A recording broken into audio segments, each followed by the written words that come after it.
so, call the meeting to order. And we will call the roll. Meek? Here. Steingraber? Here. Tinker? Yes. Kale? No. Myers? Yeah. It's a cheap one. I'm sure you can copy that, right? Unexcused. In normal years, we wouldn't have to do this, but Marshfield is suffering from some budgetary problems right now, and we're always willing to work with the city on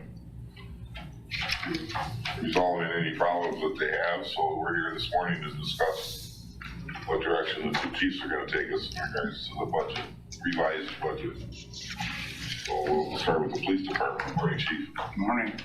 Well, we submitted the proposed budget to you all a while back, and you had a chance to look at it, and that was submitted to the city.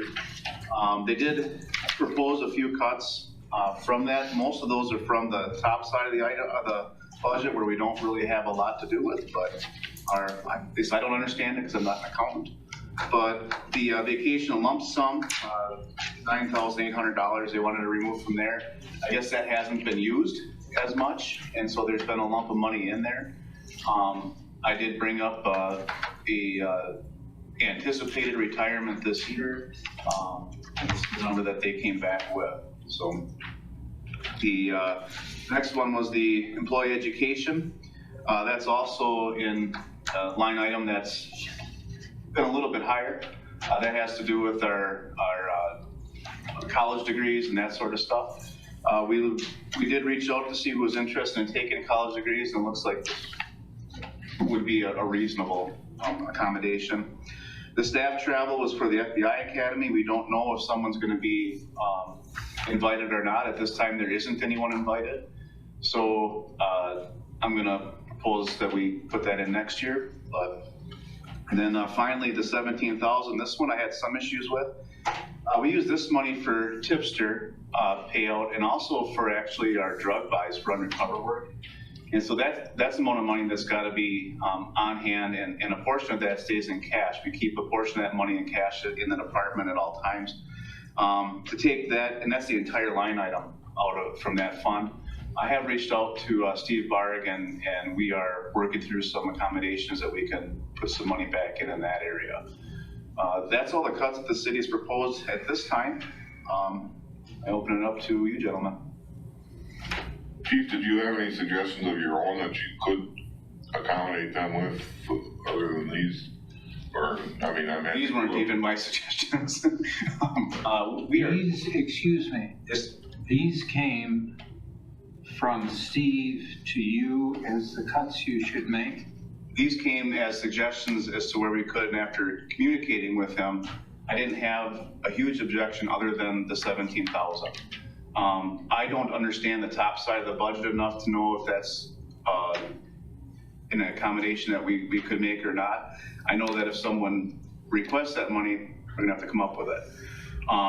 The education one, we did a survey with the department, and this year it looks like that would be an accommodation. And I explained that may change next year if more people want to No. But Steve, okay, I'm sorry. Jody, the point is, did you decide on these numbers? Did they send you something saying cut here? Or did These you were send suggested these cuts. to him? These were suggested cuts to me. There's nothing wrong with that. Yeah, there is. No, I don't think so. I think they have a job to do too, and They can tell us, cut this much, and we decide where it's cut, not them. these are painless ones really for us. I mean, it's not, they're not. No, it's not. He's got one of $17,000 that they said you should cut this, and he's saying it shouldn't be cut. Cut it from somewhere else. The decisions about where these budgets are cut belongs to this group.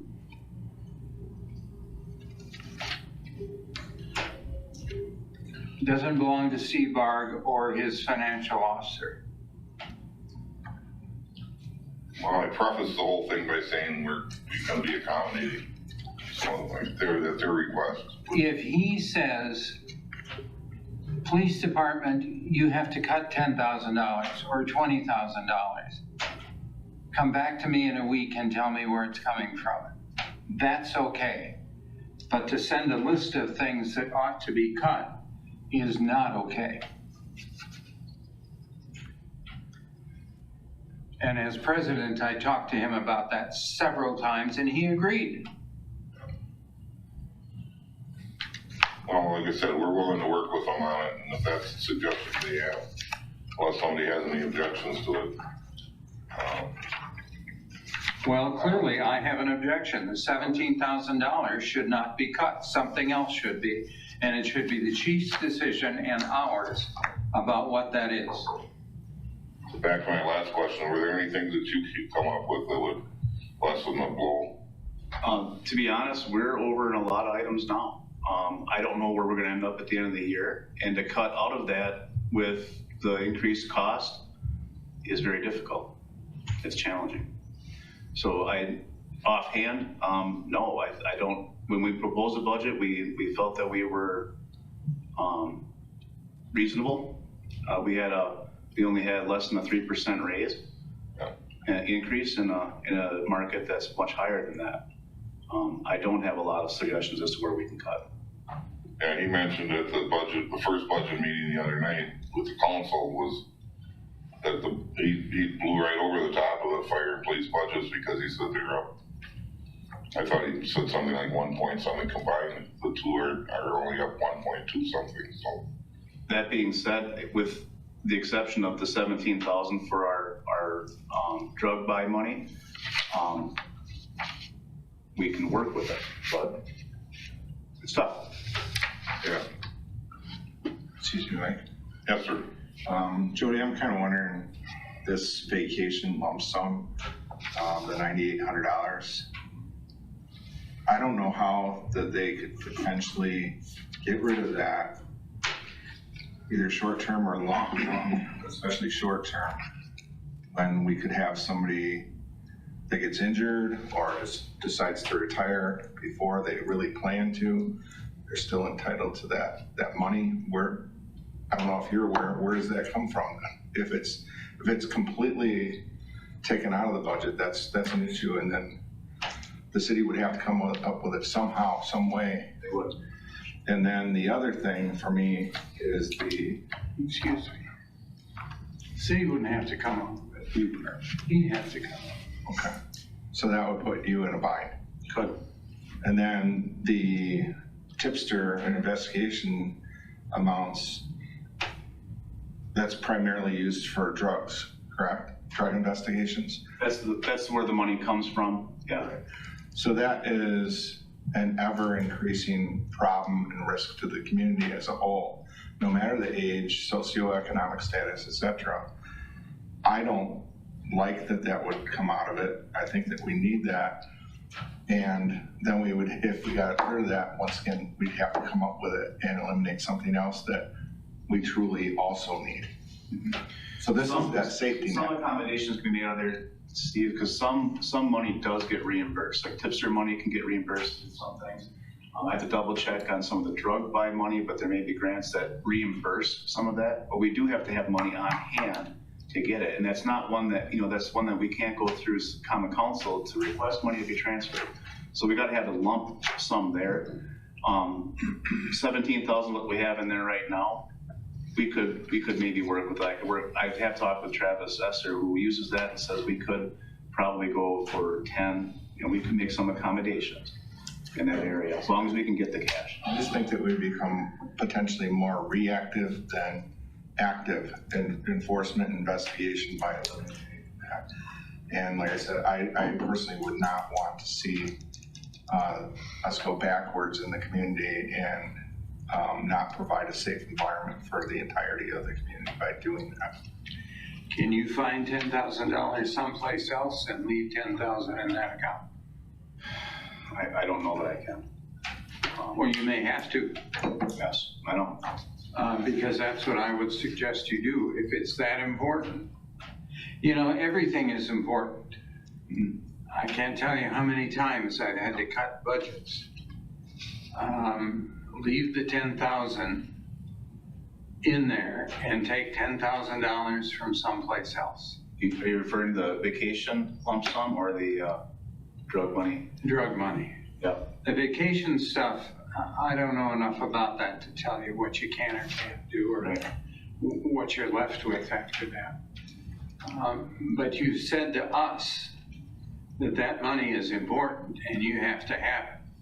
Well, there's, less money for gasoline, less money for whatever. And I have been working with Steve with that. He's been, Yeah. See, and that's the part I don't like. I know, It's not Steve's business. I agree. So, Chief, where does that 17,000, it's an accumulated fund, isn't it? It's an operating, it's in the operating budget, so that's one of our larger budgets. But it turns, isn't it a revolving, you don't use it all in 1 year? It's a line item that comes out of operating. It's in the general fund. You Yep. get money whatever way, and it goes to the city and it goes into their general fund. It doesn't stay in a separate account. No, it's a general fund. They should do something about that in the future. So you've always got that on hand. Something to think about or recommend to them. I'm gonna stick my 2 cents worth in on this. Bill, how are you this morning? Well, after this, I don't know. I agree with Mike that we should be working with the council to help resolve the budget issue. I also agree with Andy. We previously had a budget, I believe we approved this. That approval for reductions should come back to us. We've seen what happens when City Hall interferes with a substantial, but I'll reference air quotes, budgetary item. We now have a $300,000, $600,000 hole. So I'm concerned about City Hall inserting themselves into our budget and that particular process.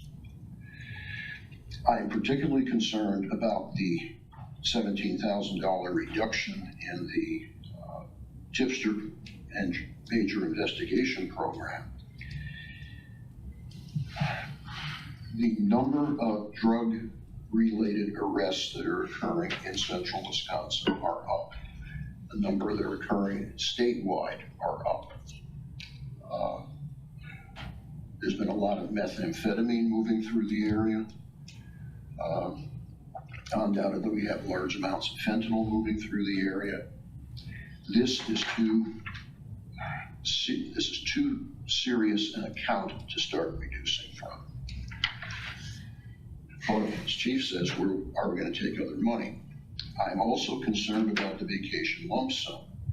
Is this a contracted item?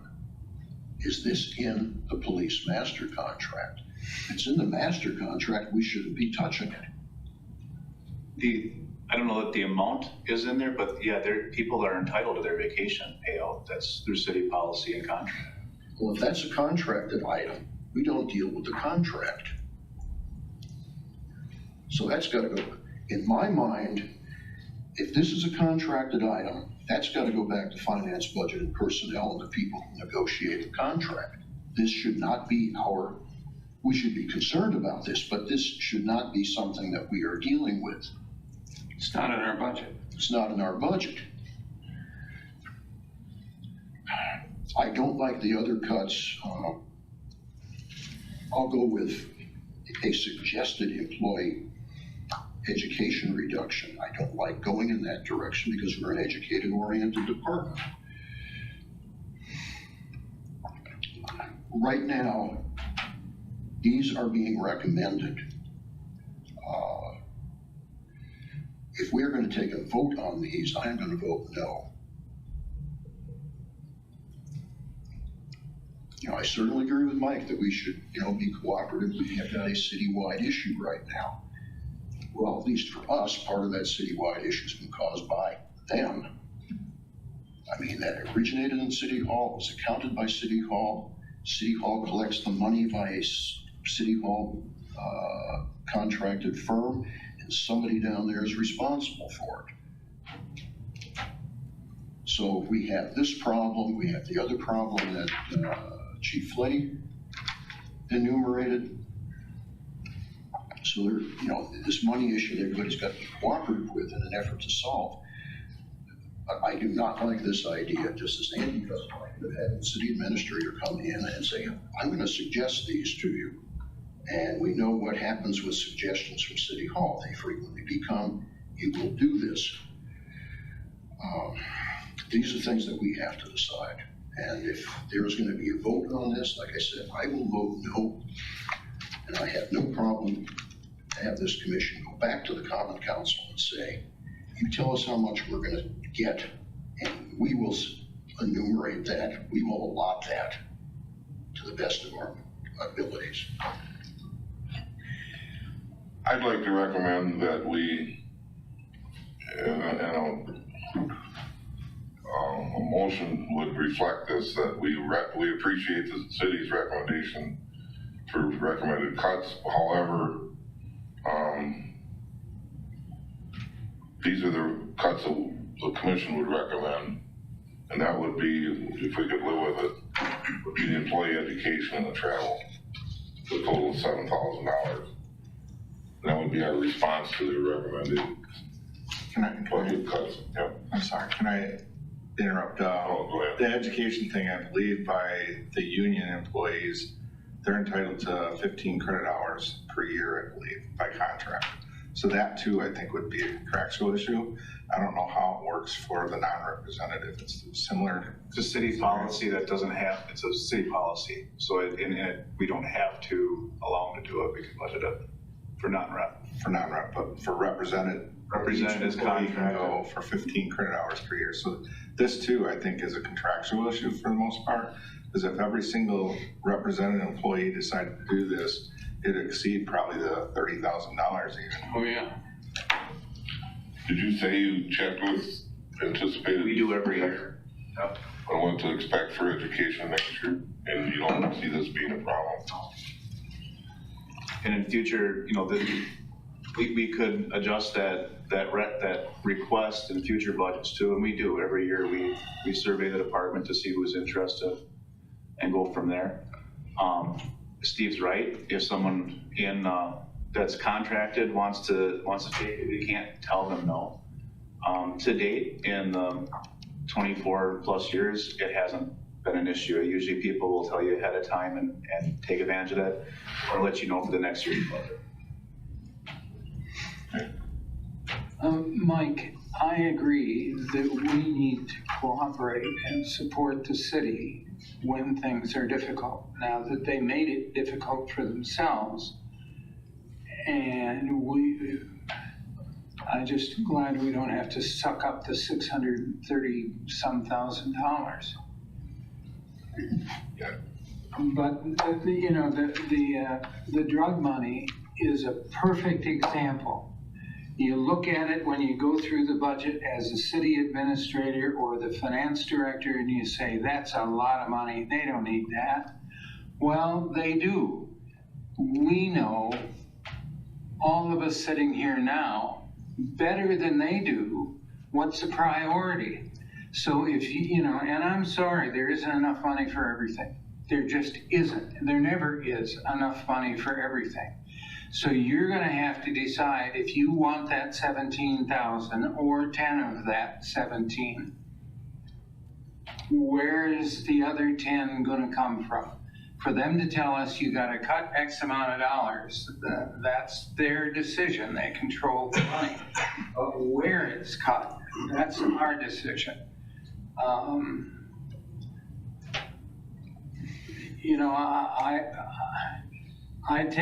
The way I deal with it is I take the total and I look through my budget until I found that much. If it matches what Steve's got, fine. If it's all different, that's fine. But it's the money that they need to balance their budget.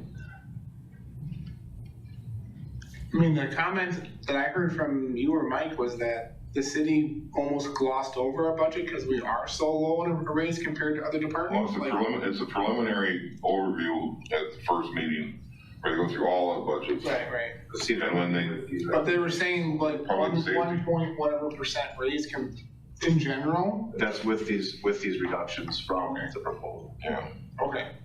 I'm just saying, we're already very, very frugal. I mean, if you can find something, great. If there's nothing to find, tell us. And that's the part that we duke it out. that's the part I asked about, have you come up with anything on your own, so. I think the point can be made to the council or the city administration that we need to retain the $9,800 because it's a contract item. We need to retain the 5,000 because it's a contract item. And we need to keep the operating supplies at 17,000 for purposes. That leaves that we're in concurrence then with their cutting 2,000 from the travel because we don't anticipate, or we can do 1 year without FBI Academy if we're invited. That would be a response to City Hall if we have a, and we'll specify those particular items in the motion. And that would be our response to City Hall if I got everybody, if I'm reading everybody right. So it's an effort on our part, but on the other hand, this is what we gotta have, and we wouldn't have asked for it if we didn't need it, kind of thing. Right. And you know, there is a tendency in all of these processes, again, as a state employee, a government employee for all those years, you tend to push up a little so that you get what you really need if you ask for a little more. We haven't done that. As far as I know, we haven't done that. And I know that there are city departments that play the game that way. So I agree. I'd be perfectly willing to take your recommendation, Mike, and go forward. As long, and I'll do it. I'll go back to Steve and say, Steve, you told me that you'd give us a total and we'd decide, and now here you are deciding again, and that's not the way the game ought to be played. Right, and going on, just reinforcing Andy's statement, I have made the following change. It's clearly stated there, we have not done it, they have. I like the motion that Mike is suggesting, but I'm not gonna back off on my no vote on that.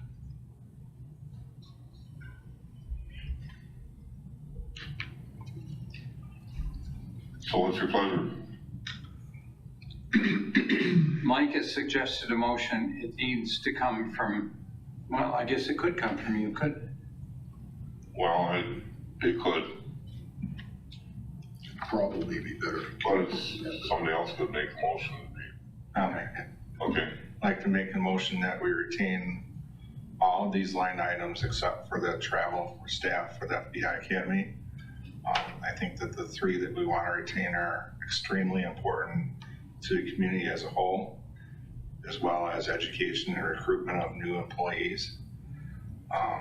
The vacation is, and the employee education is contractual, it seems, for the most part. So I'd like to make that motion. I will second that motion. we have a motion and a second. Is any other discussion involved here? Okay, We will specify the items and why, I mean, the vacation contract, employee education contract, and operating supplies that's needed as part of our operation. There's no other sources for it, so that could be elaborated on the motion a little bit to be more specific, so. and, you know, I certainly am in agreement with what Steve is suggesting, what Mike is suggesting, but the process here stinks, and I'm gonna vote against it because of the process from City Hall. That should never be presented this way. Okay. Is it all set? We have a motion and a second. Roll call, please. Meek, Yes. Steingraber, Yes? Pinker, No, Keel, No. Myers. Yes. Okay. Should we have a motion to send communication to the city administrator asking for the numbers or what we need cut so we can originate these and not do this again? Something specific saying, come to us first, please, before you hack at our budget? you just made the motion. No, I understand that, but we responded to it, but we should be specific. Give us a number, give us a percentage, let us find it. Or let the chiefs find it, because they know their stuff better than even a lot of us do here. You want to make the motion, I'll second. Statement, go ahead. I make a motion that we respectfully suggest that the city administrator and common council ask the commission and departments for cuts to the budget by amounts or percentages, and allow those, the chiefs especially, who know their budget better than anyone else in the city, to determine the cuts that they need, because they see the money and see what they actually really need better than us. We have a motion, is there a second? Second. Any discussion? I think it should also come in line with pending approval of the commission within that motion. Okay, and I'm sorry, I'm as far as pending approval of the commission? After they come up with what they're. Yeah, right, yeah, because, yeah. okay. Why don't you read that back? Sorry. That's unfair. Yeah, sorry. I think Lori needs a chance to work on it.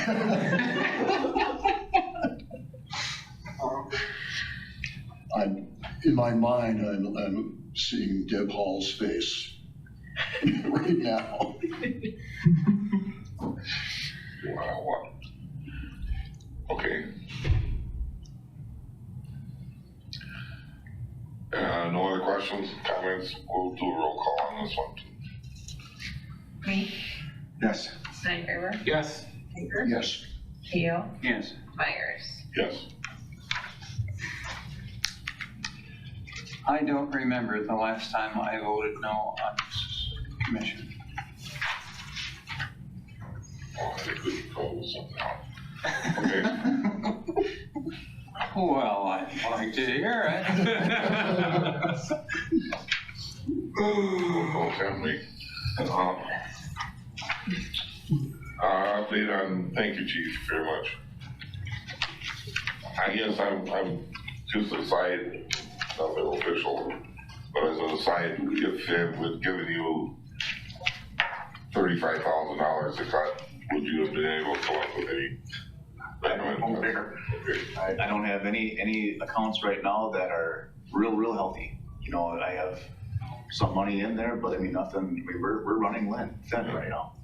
Yeah, okay. But there will be times, Jody, when you don't have a choice. And you have to. I mean, you just have to. And it means something you can't do, something you won't have, something you need.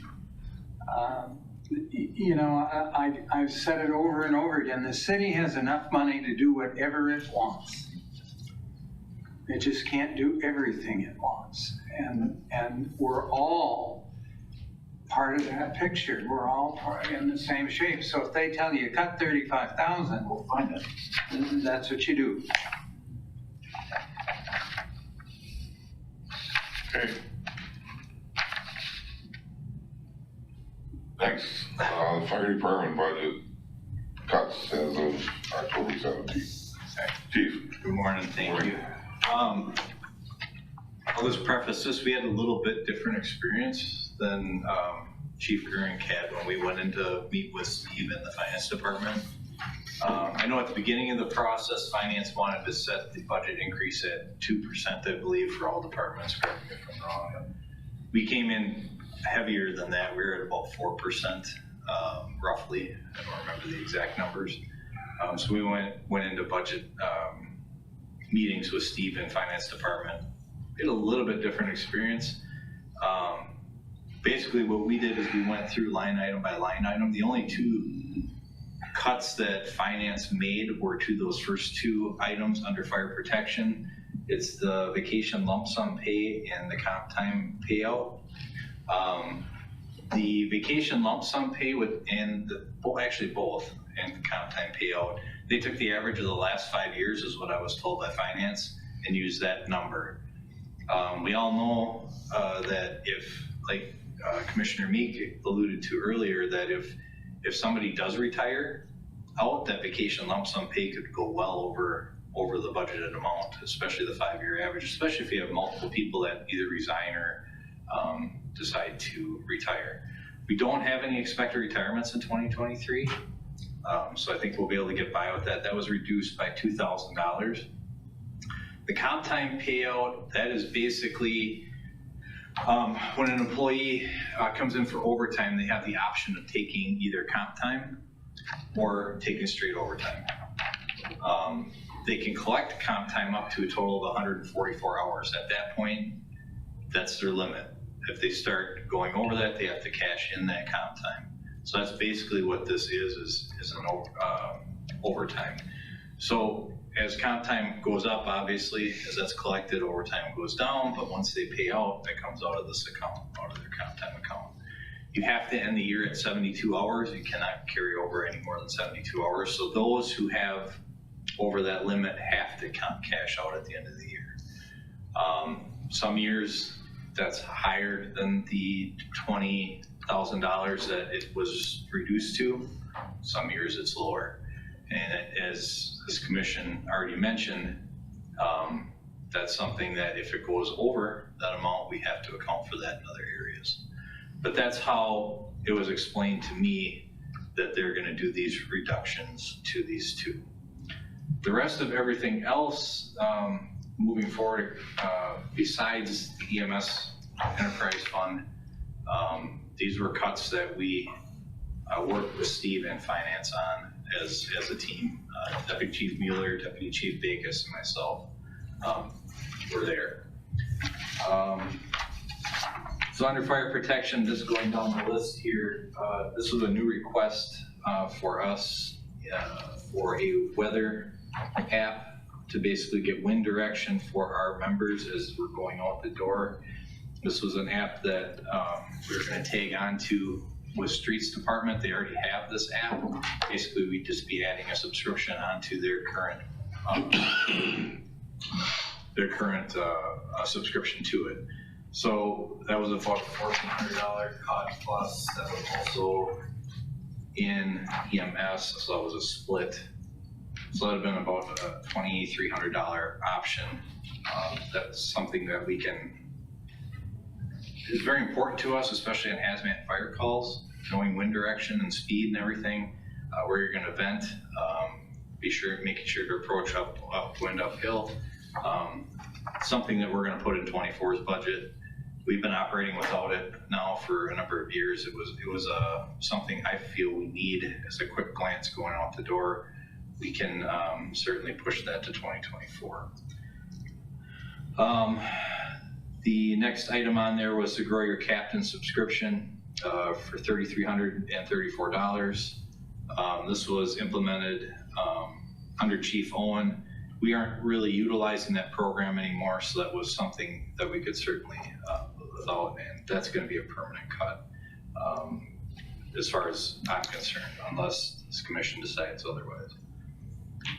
Travel staff, we had a new request for rapid intervention team training. That was actually cut in half. We wanted to send 6 members to that team, to that training, as we are now members of the Wood County Rapid Intervention Team. So instead of, like I said, instead of sending 6, we're gonna send 3. Again, this is to reduce our overall cost. Excuse me, Chief. Yes.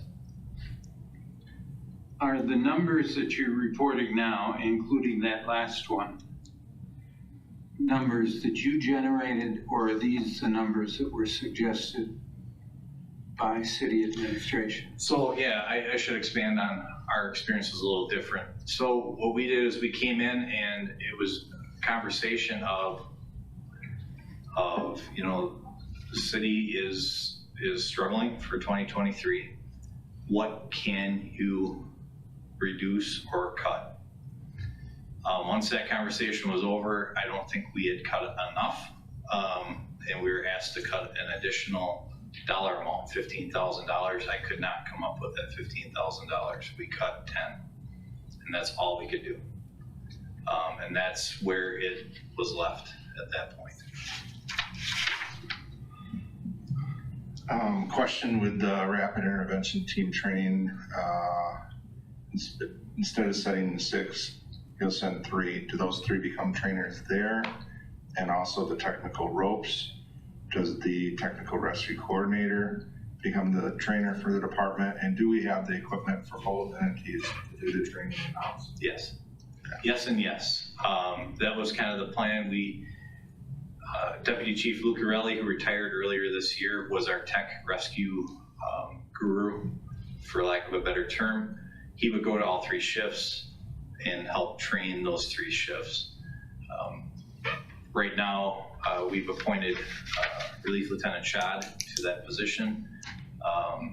So the goal is to send him to this technical rescue course to get him up to speed on all the latest and greatest techniques and everything else out there.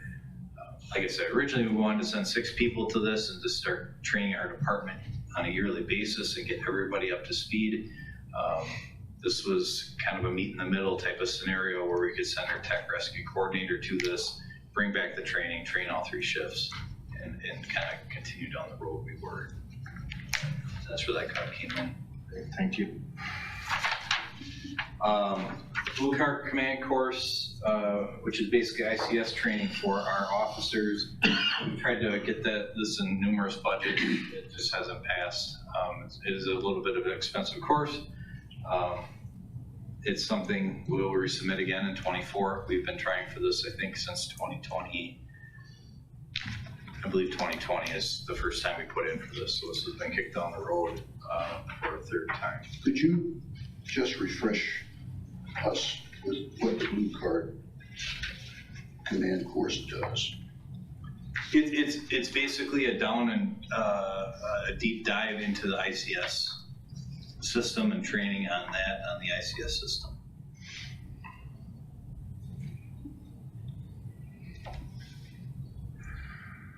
Okay. I can look for a bit of a better description in here if.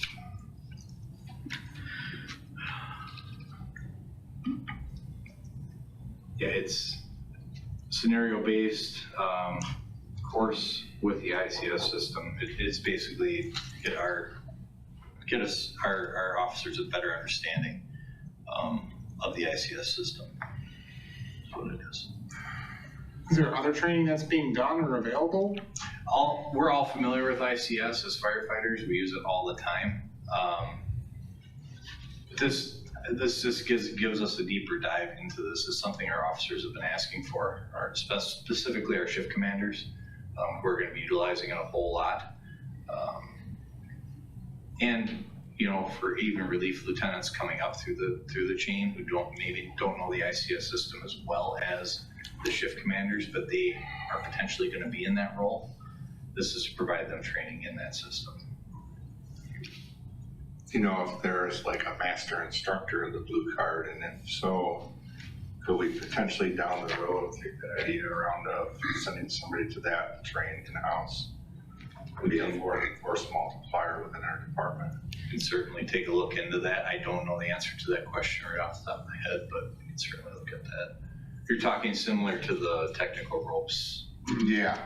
Send one person. Right. Obviously, you'll have to go through the training, the basic part of the Blue Card. Right. It's basic, and then maybe they can become an instructor if there's an instructor course for that. Right. Yeah, we can certainly look into that. I don't, off off the top of my head, I don't think that's,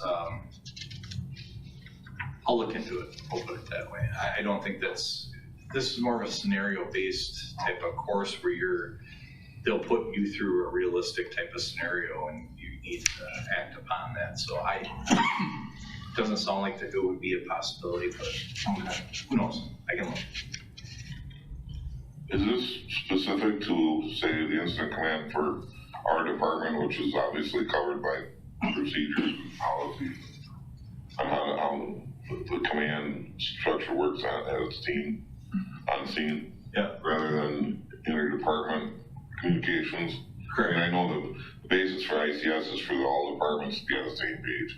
Yep. So we can all get together in an incident that everybody speaks the same language and, Yep. okay. Yeah, this is a deeper dive into that. So it's basically this course. Okay. Moving on, operating supplies. So a tripod kit for confined space rescue. Our current tripod is 30 years old. Still in pretty good shape. It does well with vertical rescue. There are new kits out there that you can set up to actually do horizontal rescue. Ours, like I said, it's getting old. It's outdated. There's new things on the market that we can do multiple things with the new tripods. Ours is serviceable yet, but this is something we're definitely shooting for our confined space team moving forward. Again, this is something we're gonna put back in the 2024 budget again. It got cut last year, cut this year again. We'll continue to move forward. What's the age of the present one? 30 years old. I mean, how serviceable is serviceable? I mean, is stuff that's in replace, is there welds and stuff like that been Yes. modified? What are we talking about here? Yeah, as far as condition, it's in decent shape. Yeah, we haven't had to, besides maybe a few of the feet, as far as so on the bottom of the tripod, as you can imagine, you want that to be stable and grip. We may have had to replace a few of the feet in the past, or some minor components to it, but structurally overall, it's good, in good shape. Okay, because I was concerned, I was wondering what serviceable meant. Is this gonna fail and shut our guys that are going to rescue somebody? Yeah, we're not. Yeah, that'd be a safety concern and something we definitely not cut out of the budget. But thank you. Yeah. If we needed a new one, Mm-hmm. and I'm in favor of acquiring it, who's got the closest confined space equipment? We'd be looking out to likely Rapids. It'd be a career department, Rapids Point also. Okay. And Jerry Minor's got the equipment for Silos. silos and Yep. collapse rescues? Yep. Okay. And Jerry would probably be another place to go to find a tripod. Before we get into the next one, a piece of apparatus like this that's 30 years old, that's got to get replaced. I don't agree with that particular cut. Blue Card Command Course, recognizing the value of ICS.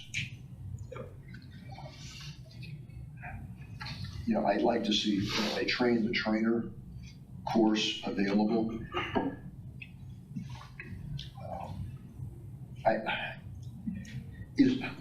Let me go back on this. So this is scenario based, so it's sort of like a tabletop on steroids. Great. Okay. Is this something that could be replaced by that, I'm trying to think of what the name is. They use it in the critical incident management and program. It's that emergency village. Oh. Yeah. Is this similar to that? From what I understand is you are actually, with this class, so we were gonna send 6 people. There's probably 30 people there, and you would take your roles. Okay, so that's similar to that emergency village, you're saying. Yeah. Are you talking down at Volk? Not Volk Field. Well, I'm talking, it's like the giant train setup. You've got the little Oh. buildings and you can move your apparatus around. Yep, I got you. Is that similar to this? No, No. this would be more out in the field on a, Okay. yeah, type of scenario. Well, in that case, I don't like removing that. Rapid intervention team. I guess with 3, we could get back and train everybody else. But having read too many articles over the last several years about the need for RIT teams and people being trapped, the more people we can get trained, the faster we can get them trained, the better off we're gonna be. And this one, in my mind, that's a keeper. So I'm looking at retention of the RIT training, the blue card, the tripod, and I'll let Everett take the rest of it here. Yeah, moving on, battery operated chainsaw, this is something that fire departments are moving towards now. Go ahead, sorry. I want to go back to something you said kind of as an offhand remark that I didn't quite follow. Sure. You said if you had to go someplace to get a tripod, you'd go to career. Career fire departments are mainly your confined space rescue teams. So volunteer fire departments generally don't have the staffing or the time to really train on something as technical as confined space rescue, typically. As Commissioner Penker alluded to, I'm guessing Jerry probably has, Jerry Minor down in Pittsfield probably has a tripod set up. But otherwise you're looking at Rapids, Point, Wausau, more career departments. So, I just wanted to make sure I understood. see, this piece of equipment goes back to the concept that Marshfield's an island.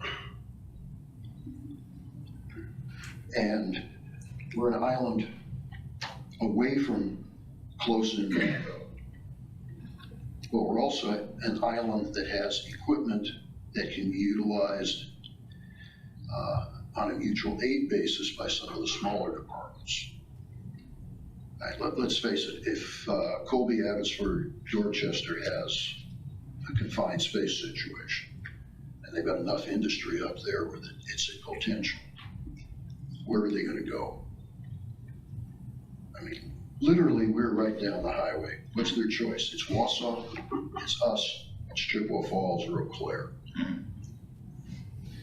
From the Mavis perspective, we need it.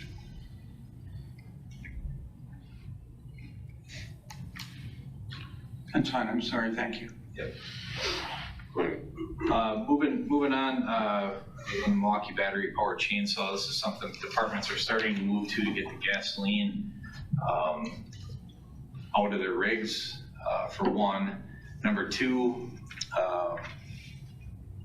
as we all know, carburetors can fail, spark plugs can, become flooded. This is something departments are starting to move to. We were gonna get one to start and try this out on one of our pieces of apparatus and eventually possibly move in this direction. We have working chainsaws currently that are in decent shape, but again, this is something we're looking to move to in the future. We can certainly wait another year to take a look at this concept and start trying it out. The kitchen drawer rebuild, I'll let Everett handle that one. This is something Everett put in the budget. Correct. On this one, with our kitchen drawers, those drawers are starting to wear out. They get utilized quite often. They're over 10 to 12 years old. We looked at trying to possibly rebuild those, take it away from that's manufactured wood that's inside there, pressed wood, and we'd like to go into actual drawer fronts that are made out of plywood. I think that'd be something that we'd like to do. The kitchen drawers, while they are starting to show their wear, we have one that's broke now, but I can replace those as we go. We feel that we could actually withdraw this one and possibly look at entering it back into 2024. We feel looking at everything, it looks like it should be able to sustain another year. But it's something we definitely want to try to do, and make sure that we're able to rebuild those if we need to, and still utilize the current cupboards that we have. Quick question on this one. Since it's a rebuild of drawers, would one of the classes at the high school be capable of doing this project? They very well might be. I haven't had an opportunity to entertain that. We can certainly touch base with them. If you could touch base with them, that would be advantageous to them in terms of experience, be advantageous to us in terms of cost, and it would be advantageous to both in terms of PR. I'll definitely reach out to them, see what the cost is. Definitely reach out. In fact, call Dr. Christensen at 9 o'clock. Any other questions? Moving on to fire prevention. In travel staff, we had one of our members apply to go to the National Fire Academy out in Emmitsburg for the Youth Fire Center Intervention Specialist Program. This would be a one-person traveling out there for a specialized class. This is an important program that we have. The Fire Academy pays for the class. The Fire Academy pays for travel. This $2,000 you see on here would be for overtime for that person to go out there. And I believe they have to purchase their own ticket, if I'm not mistaken. Otherwise, everything else is paid for. $2,000 item on here for one person. We felt we could move to 24 and keep trying to put this in the budget. We've been trying to work with the union on getting this in the contract to send people at a reduced cost for overtime, but nothing's come to fruition over the years. This is something that even back when I was still on the line, this is something we've been trying to work on, and we just haven't come to an agreement with the city on it and the union. So something we can continue working on, but for sending one person for $2,000, we felt for now this could be cut. There are additional classes they can take locally.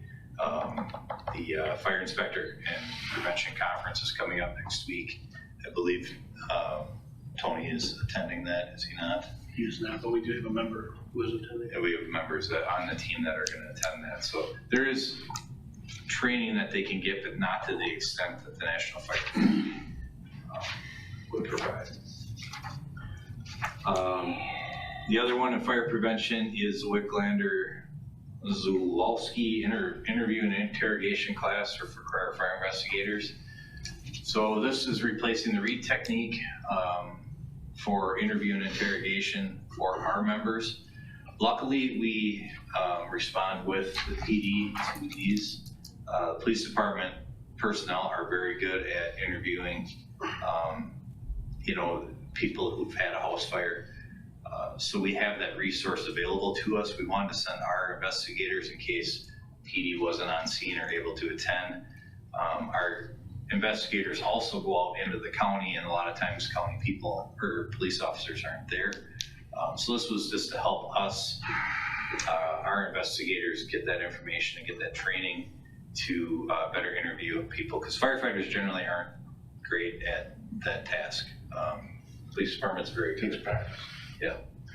So this was just a class for them to do that. We found that, or talking to Deputy Chief Weiland, who's the head of the fire investigation team here, we saw this as a potential cut that we could maybe move down the road in future years. Under the EMS account, these were basically, you'll see repeats in here. So this was splits between the fire protection budget and EMS accounts. So 60-40 splits, so it's kind of the same things we reviewed under fire protection. Then lastly, and the bigger problem with the EMS Enterprise Fund is with the addition of professional service fees, the addition of the EMS Enterprise Fund paying 40% towards the station instead of the 9% it once was. due to some financial issues in the past with this account, I'll note this year we are operating at a negative $300,000 plus shortfall in this account. And this is a bigger issue facing us right now, and we all know this is kind of being handled separately as we speak. We sat down with finance, with Administrator Barb, and talked about this. Can you cut $300,000 out of there, out of that budget? We can't cut $300,000 out.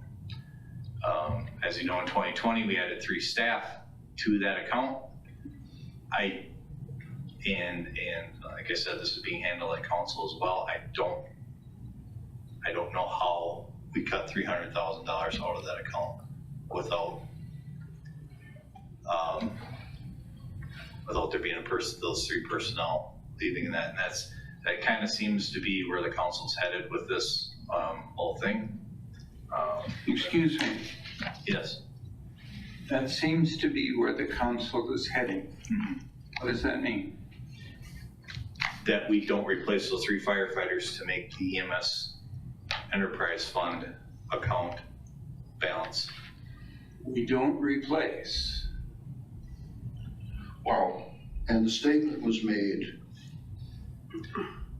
at the meeting on Monday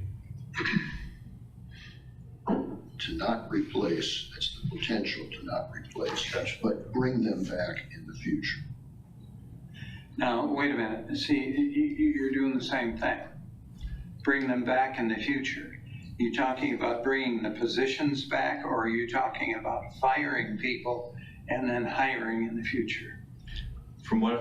I'm sorry. Go ahead. From what I understood is we leave those positions open, is what I heard at council last Yes. time we were there. What positions? The 3 positions that were in the EMS enterprise fund account. So that was funding, after we hired those 3 in 2020, it was funding 11 2/3 salaries and benefits. We are 3 personnel short from the EMS enterprise fund. So right now it's funding 8 2/3 salaries and benefits. If we leave it at 8 2/3 salaries and benefits, this fund will balance out. So you're talking about not filling, not firing. Correct. Because I know I'm gonna get a question that's gonna be, are we gonna lose positions because of this? And I can say, positions, yes, but people, no. Correct. Yes, we are currently 3 short, so we would not have to lay anybody off right now. All right.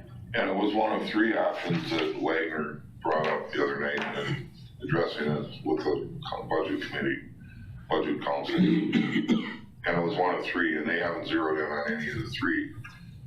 It looks, if you could first blush, it looks like of the 3 options that he presented, that might be the direction that a lot of them feel.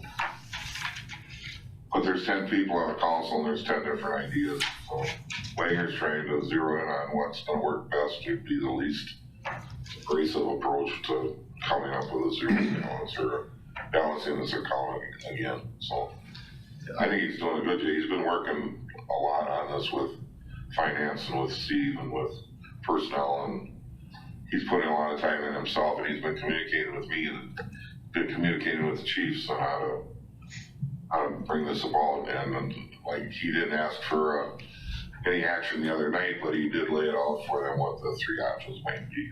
So if I got that right. So with those 3 temporary losses, how long do they project to? The way, and I've got this in quotes, so I'm guessing that's the way it was said. Basically, we'd have to fund our way out of this, is the way it was presented to us. So, meaning, I don't know what they're doing with that $600,000 cut, and these are some questions I have to ask, is, are we gonna operate short until we fund our way out of the $600,000 hole? I don't know. the answer to that, but that's kind of the thought process that I heard at the last council meeting, is that we were gonna have to fund our way out of this before we rehire those 3 personnel. Okay, so the only way I can figure it out in my head, and if I need the exact number, is wages and benefits per employee for those 3 multiplied by how many every years would fulfill that 600,000. On top of that, at what cost is it to the existing employee? Mental health, emotional, time off, family, retention, and safety, and all of that rolled into one. This is a huge issue. We bring this body every month, our call volume is 18 to 20%. Retention wise is something I really worry about. Wausau's adding 12 staff. They're actually gonna be hiring 17 next year is the latest projection I heard.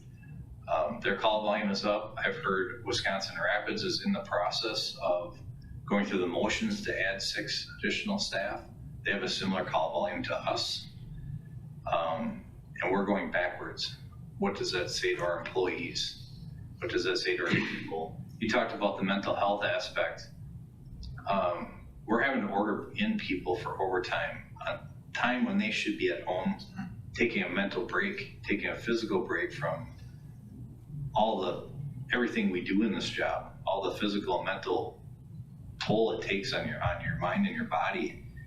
We're having to order people back in the next day for overtime because we're short How staffed. often does that happen?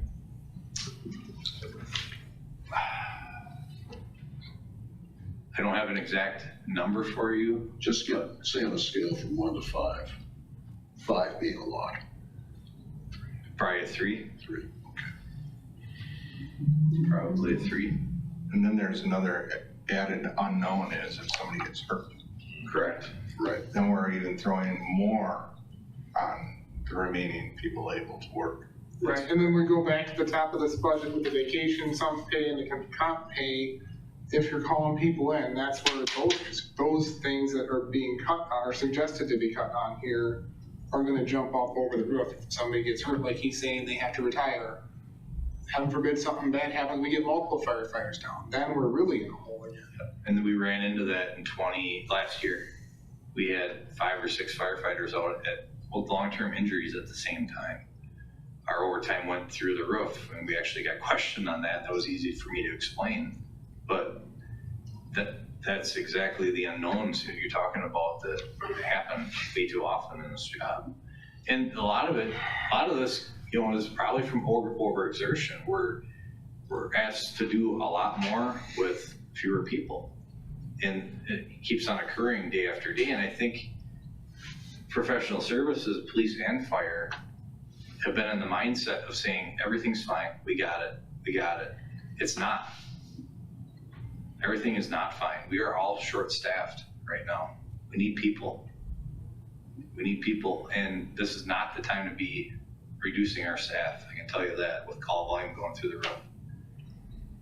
We are basically at the same, if we go back to 11, we were at the same staffing level we were in 2011. We probably had 3,000 calls versus 4,200 calls that we're gonna be running, moving forward. So this is not the time to be reducing staff for sure. And that's the big concern I have with this whole thing, which is gonna lead into my next memo or the next point we have on the agenda. But Bill and Mike spoke to this at council, and I'm glad they got a chance to speak, but they talked about the weight it puts on our firefighters mentally and physically. They talked about retention of our current employees. Everybody's hiring. You can go anywhere you want right now as a firefighter, anywhere you want. Everybody's hiring.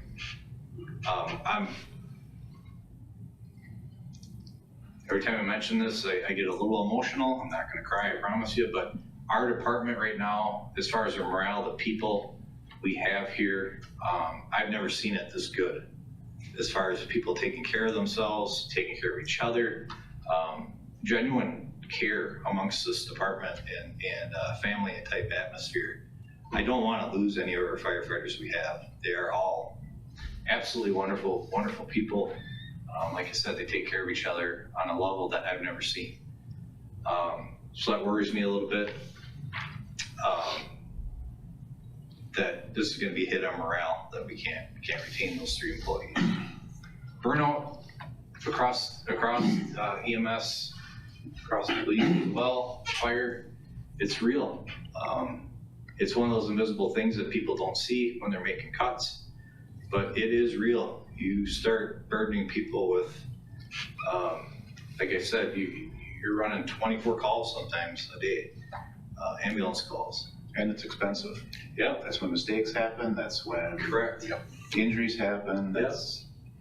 All these calls stick with you for a period of time. Some of them stick with you forever. But then you're calling back people for overtime the next day, sometimes forcing them in. They don't get a chance to get rid of that. And we've been ignoring in police and fire the mental health aspect of this job. We always concentrate on the physical aspect, staying physically fit, making sure you eat right, all this other stuff. There's a whole nother invisible part of this that we've been ignoring for way too long. That's mental part of the game. And ordering people back in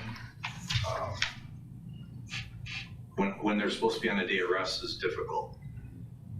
And right now, our department, like many, the vast majority of calls are EMS.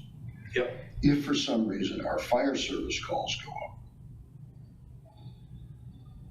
we're having the potential of having some of rolling in with a 2-man engine company. Depending upon what the staffing is, injuries, illness, whatever. How well can you fight a fire with a 2-man engine company? You've got a chauffeur engineer who's running the pump. Who's going to hook up to a hydrant? You're going to try to fight a fire by taking water from the tank that's on the apparatus. We still have areas in town that have no sure water supply. When you go down Lincoln Avenue over by the Viaduct Bar, there's no sprinkler, no hydrants up there. When I was on the Plan Commission, somebody had set forth a proposition to do development. Where's that, on the west side of it? West side. Yeah, where Dr. Morales' property was. Mm-hmm. It was at least, at minimum of 1,200 feet to the nearest hydrant. You're not going to do that if all you've got is 2 men on a piece of apparatus. So we've got morale, we have physical issues, potential mental issues, and we have a firefighting issue. We need 3 people. I don't know whether the council understands that particular point. Certainly they'll understand it if the fire department, rather than EMS, they'll understand it if they have calls from somebody who says, gee, they just couldn't get the fire out. I don't know what size hose you'd operate off the truck, 1 3/4 inch. You're not going to put out a lot of fire with 1 3/4 inch if you've got, a good blaze going. If you respond to 2, it'd be extra. Yeah.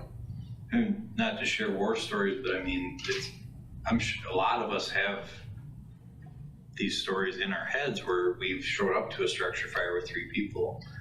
I remember showing up to one here on 4th with a fully involved garage attached to a home. We only had 3 people in house at that point because multiple ambulance calls were out. You've got, as Commissioner Penker mentioned, you've got your engineer who's getting the pump and gear, getting water to the hose. We had one guy on the outside fighting fire from the outside, and the third person is your IC overseeing the incident. You need that in place. We're lucky it wasn't people inside the home or something like that, where you're not going to be able to do a rescue at that point. Luckily, at that point, we had an incoming ambulance that was up at the hospital finishing up on a call that was able to hook the hydrant, but we've all got stories like that. That's happened. It just happens. And as I mentioned before, protective services, we're always, everything's fine, we got it. We gotta stop doing that. We're not. We need people.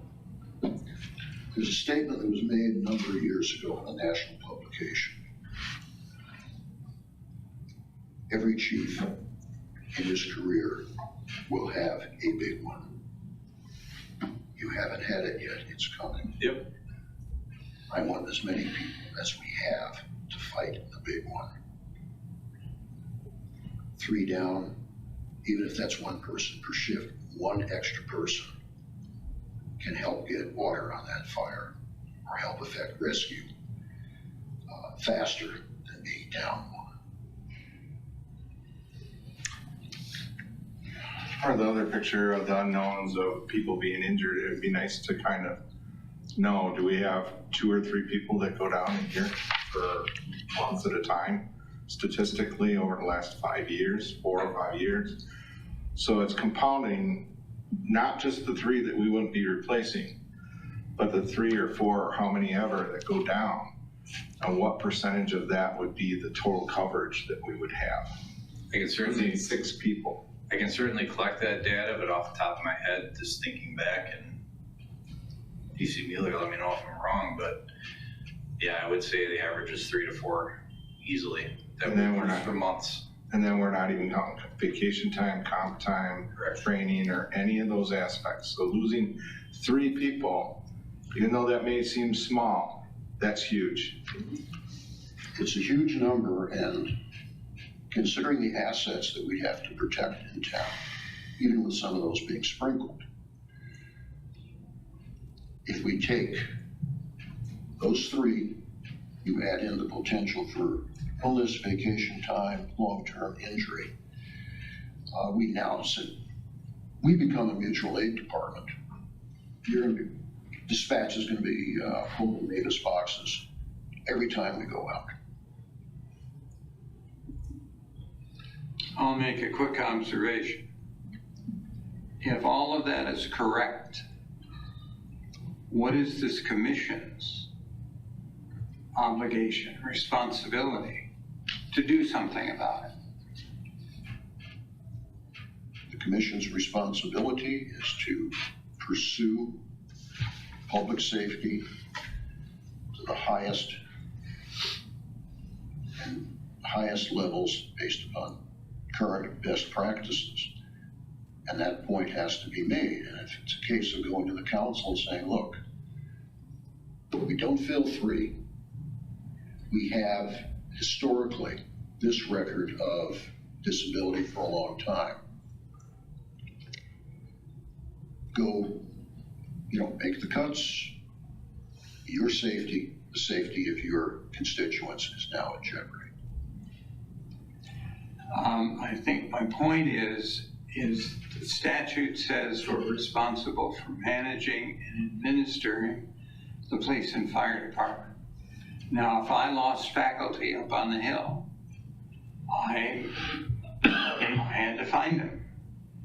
I had to make the case in Madison that I needed faculty. I had to hire them. It was a long process. I can remember other deans saying, how did you get a full-time philosophy professor?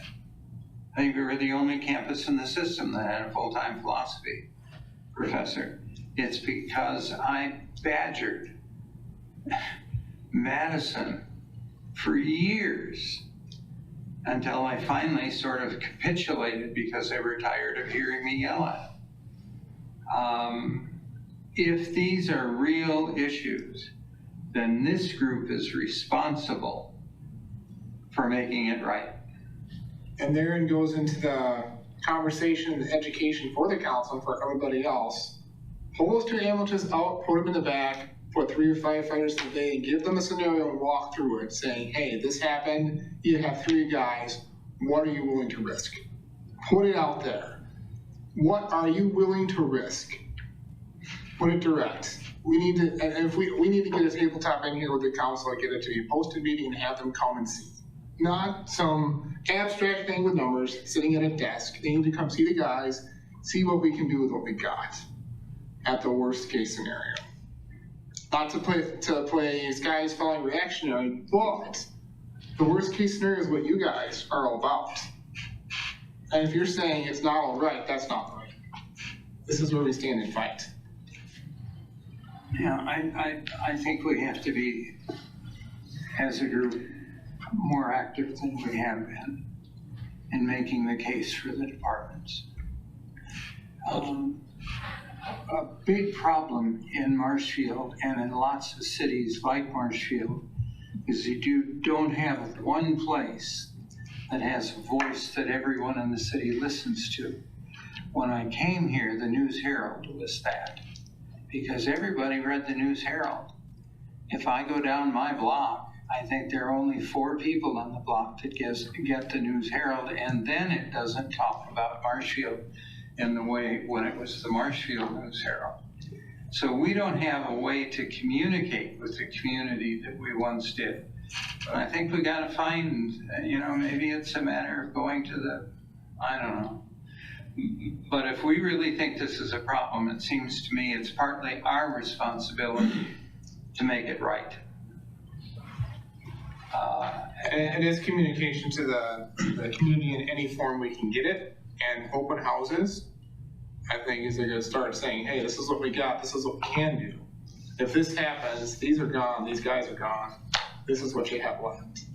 It's this is what you have left, that's what we're thanking God that we have not had the big one, the downtown fire, or whatever it is, that will suck everything dry in here. Especially if those 2 rigs are out doing stuff, or on a long transport, or whatever it is, I think Steve brings up some excellent points. But I've taken 2 different versions of the critical incident management program. The last one I took, there were some people involved with that had no connection with the emergency services. They were flabbergasted at what it takes to manage and respond to an incident. In fact, some of these people were put in the position, okay, you're now the incident commander, and it's, holy cow, what am I gonna do now? Get marshmallows. What are you gonna do now? I got 3 minutes to solve this problem, what am I gonna do there? Honestly, having a physical tabletop exercise, I know it would cost extra staffing and manpower, but seriously, having to do that, having them stand in the bay, watch rigs roll out, and then get a mock paged call of whatever, pick a scenario, and watch 3 guys get in a rig and go out, and then talk about what does this mean. I think they physically need to see it to understand. We understand, because we see the guys. We see what you do, we know what you're capable of. The community, they do not. I mean, I hate to say it, but yeah, we have to be that direct and say, look, this is what this means. Are you willing to risk this? That's where we're at. We gotta stick the flag in the ground and say, no, we will not do this. I think you take your comments, you take Andy's. Locally, probably the most read publication is the Hub City Times Buyer's Guide. They do have space in there for articles. If we take a look outside of the city, Chief Bartek and his staff at Wausau are frequent users of Channel 7 and Channel 9. Mayor Lisa in Stevens Point is always on TV, boosting what they're doing in Point. We probably should be doing the same thing, and get beyond WDLB. Right. Get something that's area-wide. We have a lot to boost. We can boost the training center that we have. And like Steve says, we have a manpower issue. This is what happens. And get the PR out there. Steve. I think it all, to me, also falls back on the safety of our medics, as well as residents, visitors, and lastly, property. Lives are important, you can't replace a life. And if those 3 people aren't replaced, we're potentially placing our employees at risk. Yeah. Well, not even potentially, we're talking about burnout and having to force people Right, but in. I'm talking about You know. in a fire. Oh, yeah, no, I get that, yeah. Yeah, because when you look at structures, of response, what's up at the top? Life safety. It's always at the top. We talk a lot about risking little to save little, or risking a lot to save a lot. Going on these fires with 3-5 people with ambulances and all. If our firefighters know that somebody is inside that house, they're gonna go in. I guarantee you, they're not supposed to, but that's what they signed up to do and they care that much.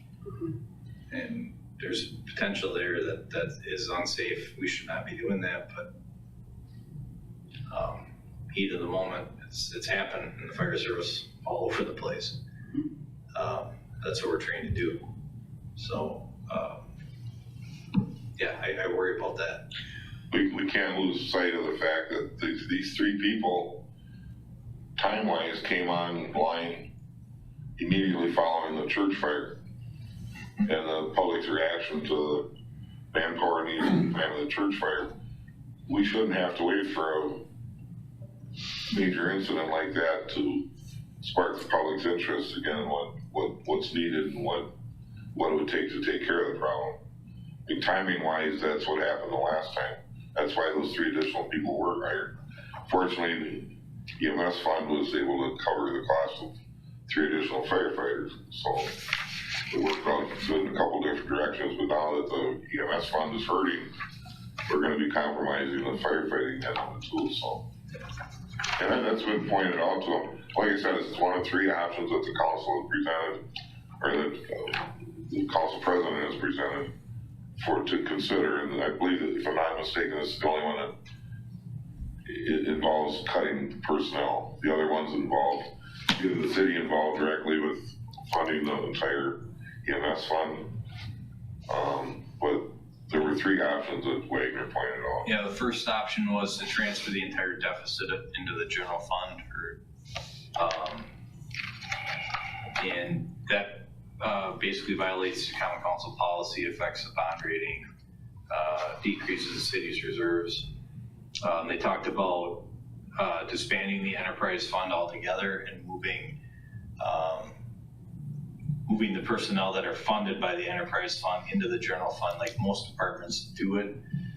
They talked about doing that right away and the negative impacts of that, or doing it piecemeal, slowly over time. They talked about removing the professional service fees, putting that back in the general fund, potentially picking up the debt service for the station and moving that out of the EMS enterprise account. And the last one was option 3, where we were just talking about basically funding our way out of this, cut expenses, suspend or eliminate professional service fees, freeze hiring of the 3 firefighter paramedic positions that are currently open, and reinstate them when we get a positive fund balance. Slashing the budget by $300,000 to $400,000, which I quite frankly don't know how we do that. That's what we tried to do this year, and it's not possible. You said, and I don't remember the exact wording, but funding our way out? That was direct quote, yeah. What does that mean? President. So what I gathered from that is that ties into not hiring the 3 firefighter paramedics right away. And you'd fund your way out of it in 2 years? Yep. Pretty much. So we're supposed to exist as we are for 2 years. That's the end sum they're talking? Didn't necessarily say that outright, but if you do the math.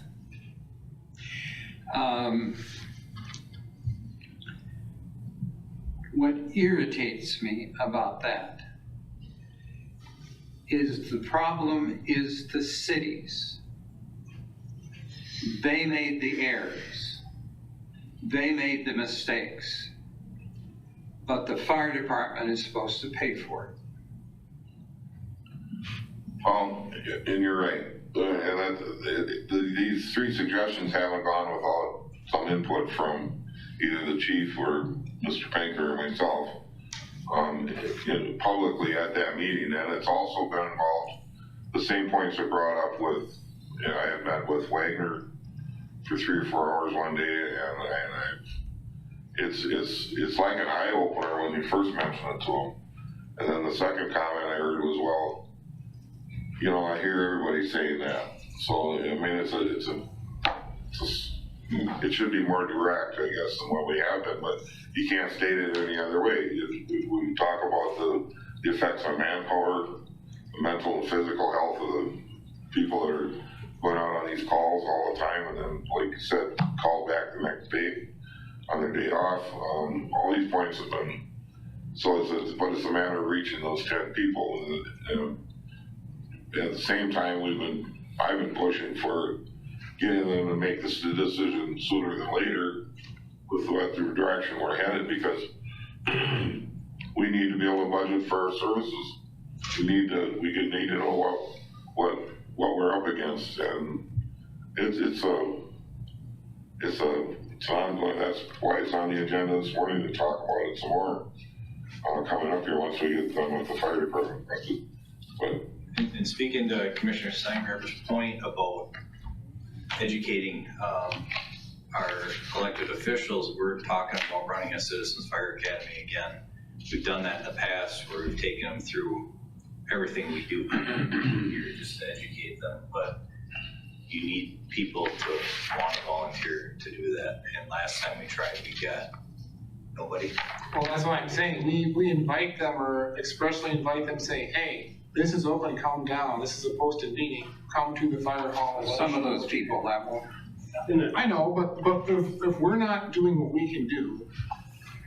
In the past, we've actually handed out invitations, and unfortunately, it doesn't seem to come to fruition when they want to come and actually take part of it. So.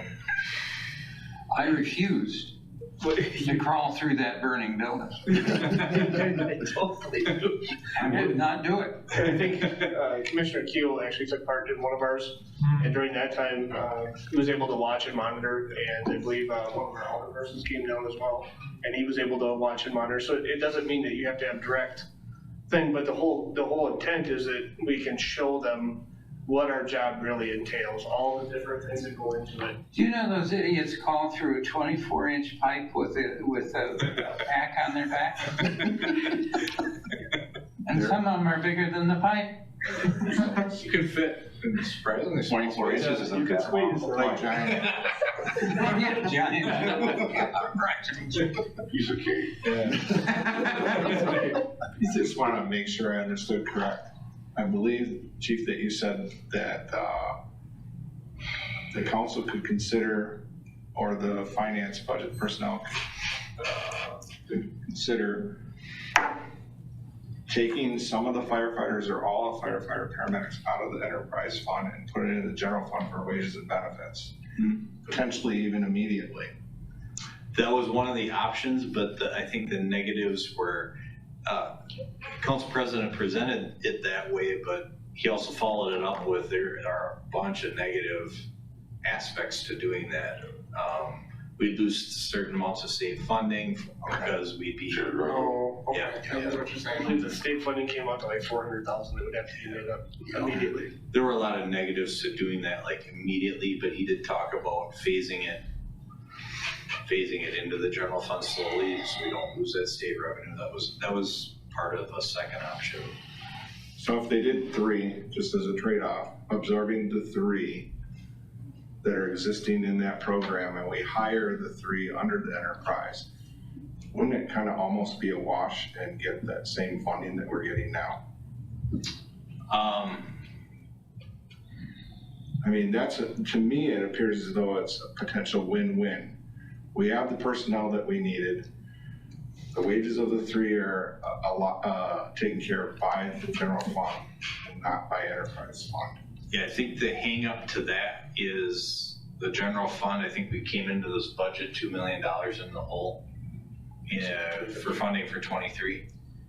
So that's why you're seeing all these cuts that not only police and fire, but everybody citywide Everybody's on, yeah. had to make. I believe proportionately, other city departments are suffering significantly larger cuts than police and fire. Yeah. You know, they get the enterprise fund and they can put it in the general revenue. So the additional cost would be whatever it is beyond the enterprise fund revenue. It wouldn't be the full amount. I mean, I'm looking forward to making a trip down to La Crosse tomorrow to see what other options are out there for funding. boy, At the so am league- I. At the league, so it's gonna be, hopefully we come away with something instead of, because I'm really expecting a lot, and then I hope I'm not disappointed tomorrow, so. Well, I had a conversation on the phone yesterday with Alden Wagner, who was down in La Crosse yesterday.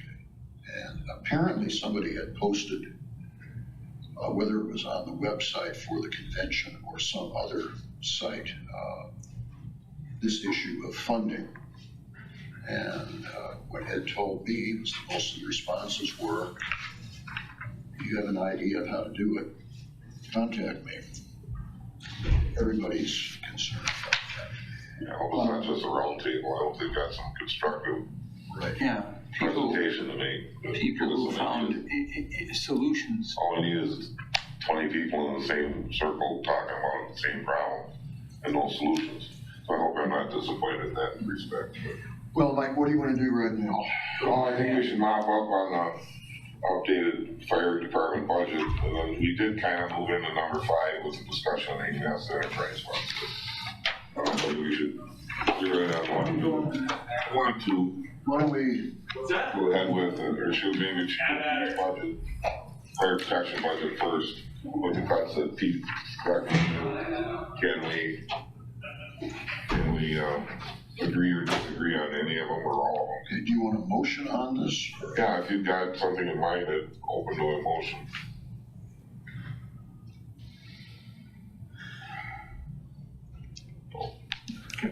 My tongue's bleeding right now. Can I say one thing real quick? Yep. Once again, the compensatory time pay and the vacation lump sum payment are contractual issues potentially. Just like the police department. You know, maybe they could look at something different with compensatory time, like enlarging the banks or carryover amount of time or whatever they need to do that's creative. Maybe even including a payout in a catastrophic bank, or carry over all the way to retirement, or something different than what they've got. Like both the chiefs mentioned, that this is from the upper part of the budget, the top part of the budget, which is stuff that's handed down to the departments. It mostly affects manpower and utilities and their obligations that they merely make adjustments to by a percentage. So they've actually made this recommendation initially, and now they're cutting back on these. If they do affect the contract, if they are affected by the contract, then the response for these two would be the same as the one we did for the police department. I don't, they're gonna get their payout. It's just the fact that we have to cut it from their budget. Okay. If it goes over. If it goes over, yeah, they'd have to pull from the contingency fund, but that's if the overall budget, but we'd be asked to find somewhere else in the budget, whether it's training or a maintenance issue or whatever, to cover for that shortfall. But for the most part, like you prefaced your whole presentation to, is the process that you use was a little different than what the police department Sounds a does. little bit different. You actually worked through it with them Correct. to what would be acceptable and what's not acceptable. Correct. So in that light, It's closer. despite some of the concerns and objections we've heard, this is more or less a recommendation that comes from the department for what cuts can be made considering the amount of money that's available. Correct. So in that respect, if the chief is comfortable with it and But it's a matter of how the commission feels about Good. it. What would your ideas be, Bill? Anything?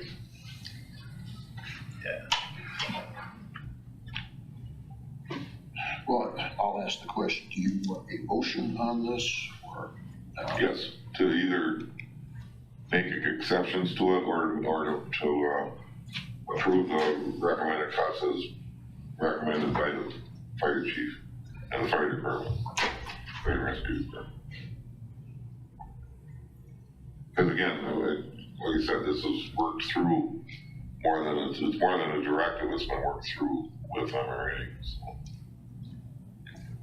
And appears to be acceptable for the most part. Well, the items here, I don't agree with the cuts. I think they're needed. Okay, well, let's take each budget, then we'll do the fire protection budget first, and then we'll address those first.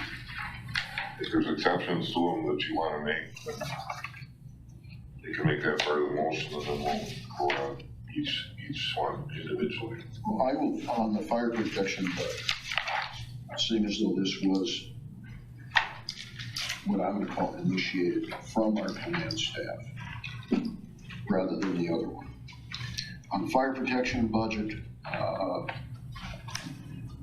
move to approve all of the cuts except 53400, operating supplies, a tripod. Okay, did everybody understand that? Is there a second? Second. Okay, the second by Steve Meek. Are there any questions? Roll call, please. Meek, Yes. Steinkrager. Yes. Pinker, Yes. Keel, Yes. Myers. Yes. Thank you. Now the fire prevention budget as recommended. I move to accept the recommendations. Is there a second? Steve Meek. Any questions or comments? Roll call, please. Meek, Yes. Steingraber, Yes. Pinker, Yes. Keel, Yes. Myers. Yes. And the Emergency Medical Services Enterprise Fund. As presented. Move to accept the recommendations. Second. Motion by Pinker, second by Steve Steingraber. Any questions or comments? Roll call. Meek, Yes. Steingraber. Yes. Pinker, Yes. Keel, Yes. Myers. Yes. Okay. Call for recess, please. Thank you. You know, there's a guy trying to clean that back.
chief to carry on with.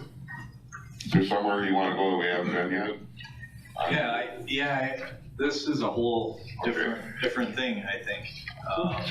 But in response to, the next agenda item, it ties into the EMS Enterprise Fund and the fact that we can't afford to, I don't think that's a stable means of funding 3 additional staff, like we did in 2020, just because of you're reliant on Medicare and Medicaid reimbursement, you're relying on these factors that are just all over the place. You can't, I don't think it's too volatile of a way to fund people.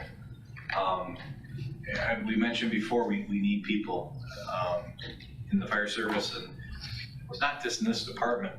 All departments across the state are experiencing the same thing. I'm sure it's the same with the police department. The issue right now, and I was at a conference last week, a fire chief's education conference.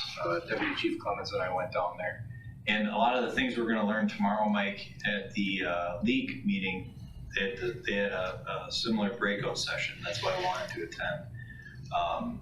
So in fact, I asked the presenter, is this gonna be the same thing you're gonna present at the league? And he said yes, add that more. So hopefully we'll get even more out of this. But what we learned is that when state shared revenue was first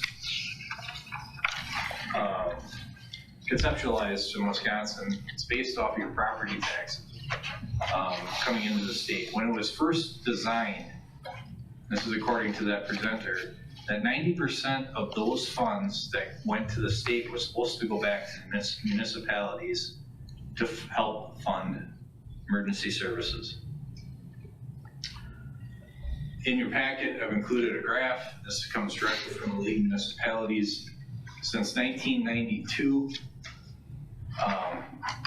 the funding in there has tripled. It's over $10 billion at this point. And that's all going to the state coffers. Right now, what's getting kicked back to municipalities is decreased since that time at $500 million going back. And again, that's not a decrease, and you can see the two lines there that it's a broken system right now. And it's up to the state legislature to fix that. And whether that gets done or not, I don't know. On March 15th, there's a listening session at the Capitol. I will be attending that. I'll probably bring DC Mueller with me, DC Bacus, and it's a chance to share our stories of hardship to the incoming freshman legislature. We'll attend it. We'll see how it goes. Yes? You said it's a broken system. Yep. To a lot of people, it's not a broken system. It's working perfectly well. Right. It's a broken system to us, for sure. Right. Most people, it's, yeah. So, based on those 2 things I just mentioned, I don't think the EMS Enterprise Fund's a valid way to fund additional staff. State shared revenue, I just discussed, that's decreasing. It's forcing departments like us to start examining other ways to fund staffing. We harp on this over and over, and it's true, our call volume's going up, putting additional strain on us. Basically, the state's saying it's up to the local municipality to help fund this stuff.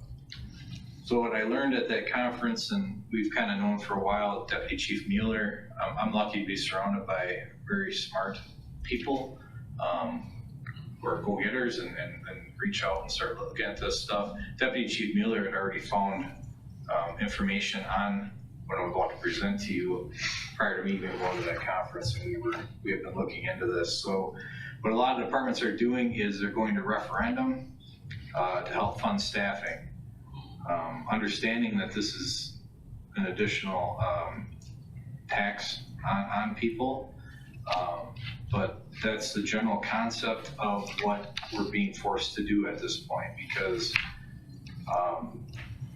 like I said, call volume is just increasing every day in the United States. 10,000 people turns age 65. And that's gonna continue, they project, for the next 20 years.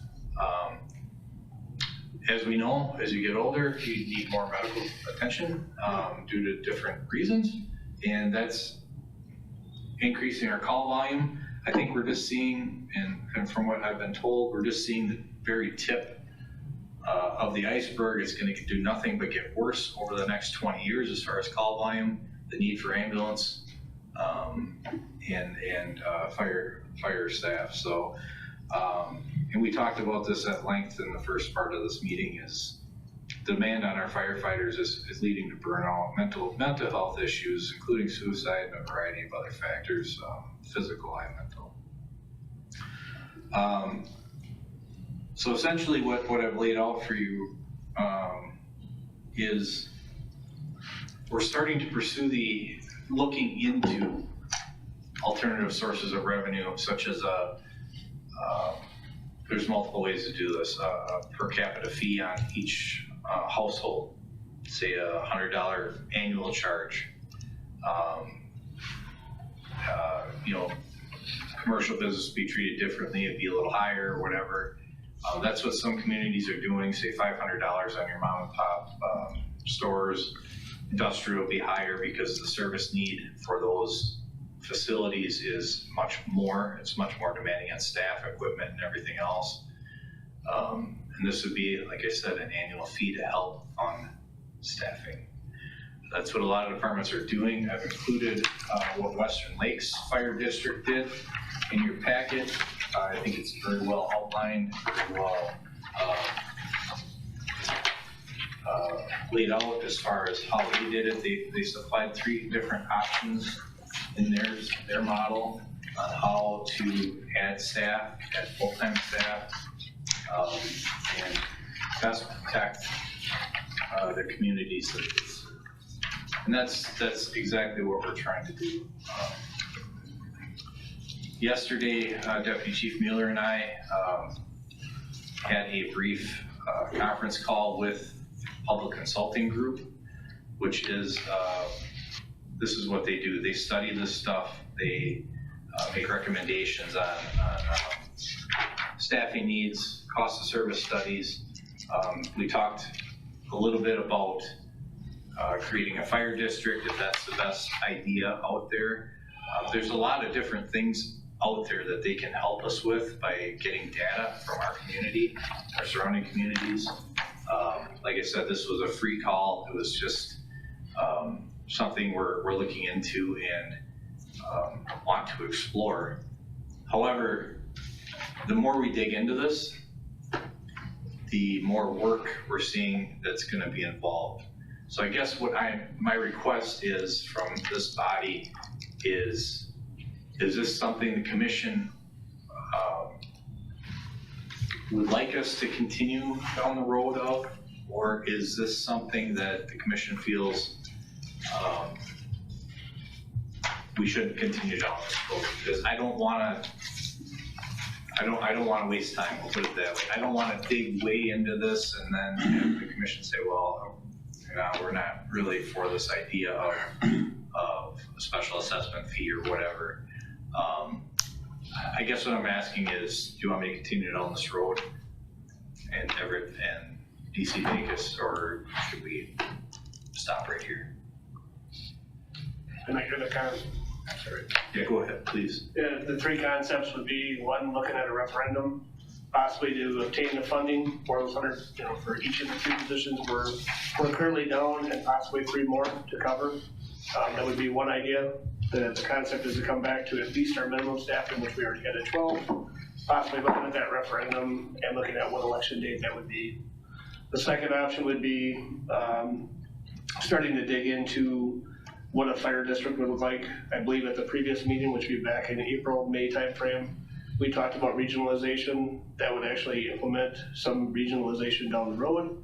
I don't know that's going to be a complete dive and a complete look at it, because we've never looked at it. It was the first concept presented to us yesterday, and that information was pretty preliminary. We'd have to dig into that a lot deeper to find out what needs to happen, how it would happen, what we'd have to do.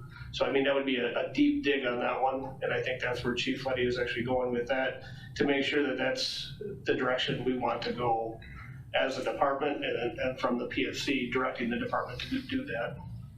That's the idea that we're looking for, or the concept. There would be money involved in, obviously, studies from whatever group we decide we'd like to do the studies. We need this to be data-driven. We need this to be, rock solid. So. It's interesting that it's interesting that this is coming out of this group, because at the same time, the city, if I'm not mistaken, they approved streetlight charge. Similar to they call it the fire protection charge, but the fire hydrant charge on your water bill, they call it fire protection, but it was at a point that the city was being billed by the utility for fire hydrants, and they got away from that by going on as an extra charge on your water bill. So the city's looking, the street light is the same thing. They get charged for every street light there is, so instead of coming out of the fund, the general fund, it's gonna be put on, supposedly recommended to be put on the utility bills. It's not probably not unusual with the garbage, refuse pickup. It's another thing that they're looking at, to have a special fee. And I think somebody came around and said, well, it's just another tax. Well, it is, but it's a way of distributing it. We did try this stormwater utility several years ago. I don't know how Mayor Bach did it in Rapids. He brought it at the same time. He brought it up to his council one night. At their next council meeting, they did away with the second reading of it, even, and passed it like that. And we talked about it here in Marshfield for 3 or 4 months, and had everybody and their brother up there saying, well, what building systems they're looking at paying a lot. Anyhow, it didn't pass because the business community was well organized, and I let everybody talk about it too long. So, these are things that are out there, so it's not unusual that for them to consider something in this respect too. What I would recommend though is that we coordinate this over. I mean, it's something they're gonna have to do. They're gonna have to level that service charge on the taxpayers, but that we aren't there, nobody's reinventing the wheel, that we're all working together on it. Right. So I'm encouraged by something like this, but I don't know to what point you want to go, or where it's all going to happen. But let me comment about that, because you ought to live in the academic world, and you talk about how far do I go? I'm going too far. You've got to go far enough to give this body enough information to make a good decision. Okay. In some ways, what you're asking is contradictory. You got to get into it. You've got to get the details. You've got to tell. I don't know what a fire district is. I have no idea. I've seen them before in my home location.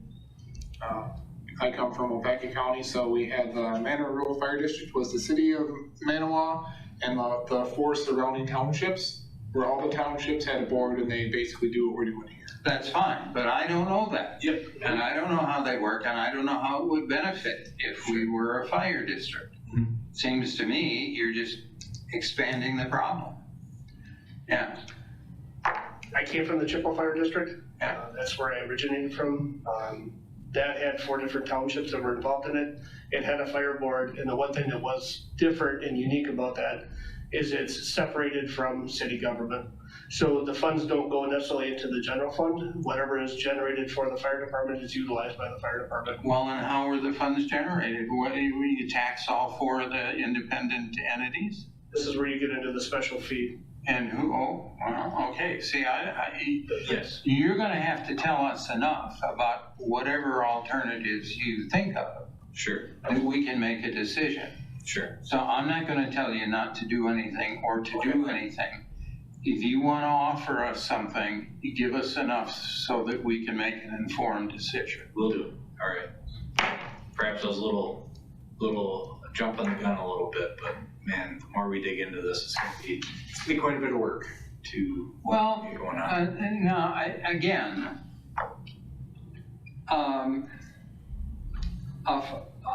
A fire chief or a police chief, in my mind, has the operation, the organization to run.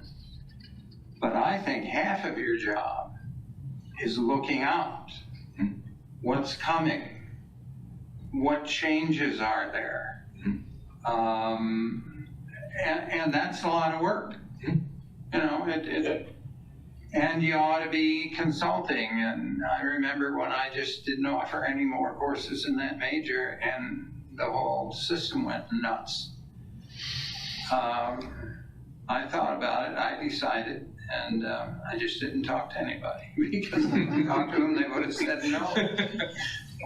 Well, there's two different thoughts that you're offering here. One is this fire district idea, that's future sustainment. Yep. The other one is some kind of fee or some kind of referendum to solve the problem now. Correct. Right. And those are probably both directions that potentially this has to go. The money's gotta come from somewhere, we need the staff, we need the bodies there. Right. You know, and that's the whole PR making a case. If we don't do this, this is the result. And ahead of whatever, whether it's some kind of fee structure or a referendum to the voters, whatever it is, there's two different things. One's now, one's to the future. Yeah. And that's exactly what we talked about in that meeting yesterday, is the immediate impact of needing personnel now and moving forward, looking at a fire district. But, you know, this is, when the budgets came out and we had to present our budgets in July, I didn't foresee this happening this year, so I do not have any money budgeted to conduct a study. This group is going to get back to us, and obviously there's several groups out there that can do these studies, but it's going to cost some money. That's going to have to come out of our budget. We'll have to make room for that. See, and this goes back to something that was said earlier. You have a budget, you have an amount of money in each budget category. Because your commission has optional powers, we would expect you to follow that budget. But we would also expect you to come and say, we have a new priority and we're going to reduce spending in these categories to fund that. You know, that's part of management, is being able to, having the freedom, I suppose, to be able to make those decisions in the best interests of the organization. Okay. It's not something that's gonna happen today or tomorrow, because it does get involved. I mean, number one, if you say there's a lot of different outfits out there that do the same thing as the people that you talked to yesterday, then, you know, the first thing that comes to mind is, well, maybe we'll wanna see what other places offer and what the charges might be, so they're talking RFP. So the RFP takes some time.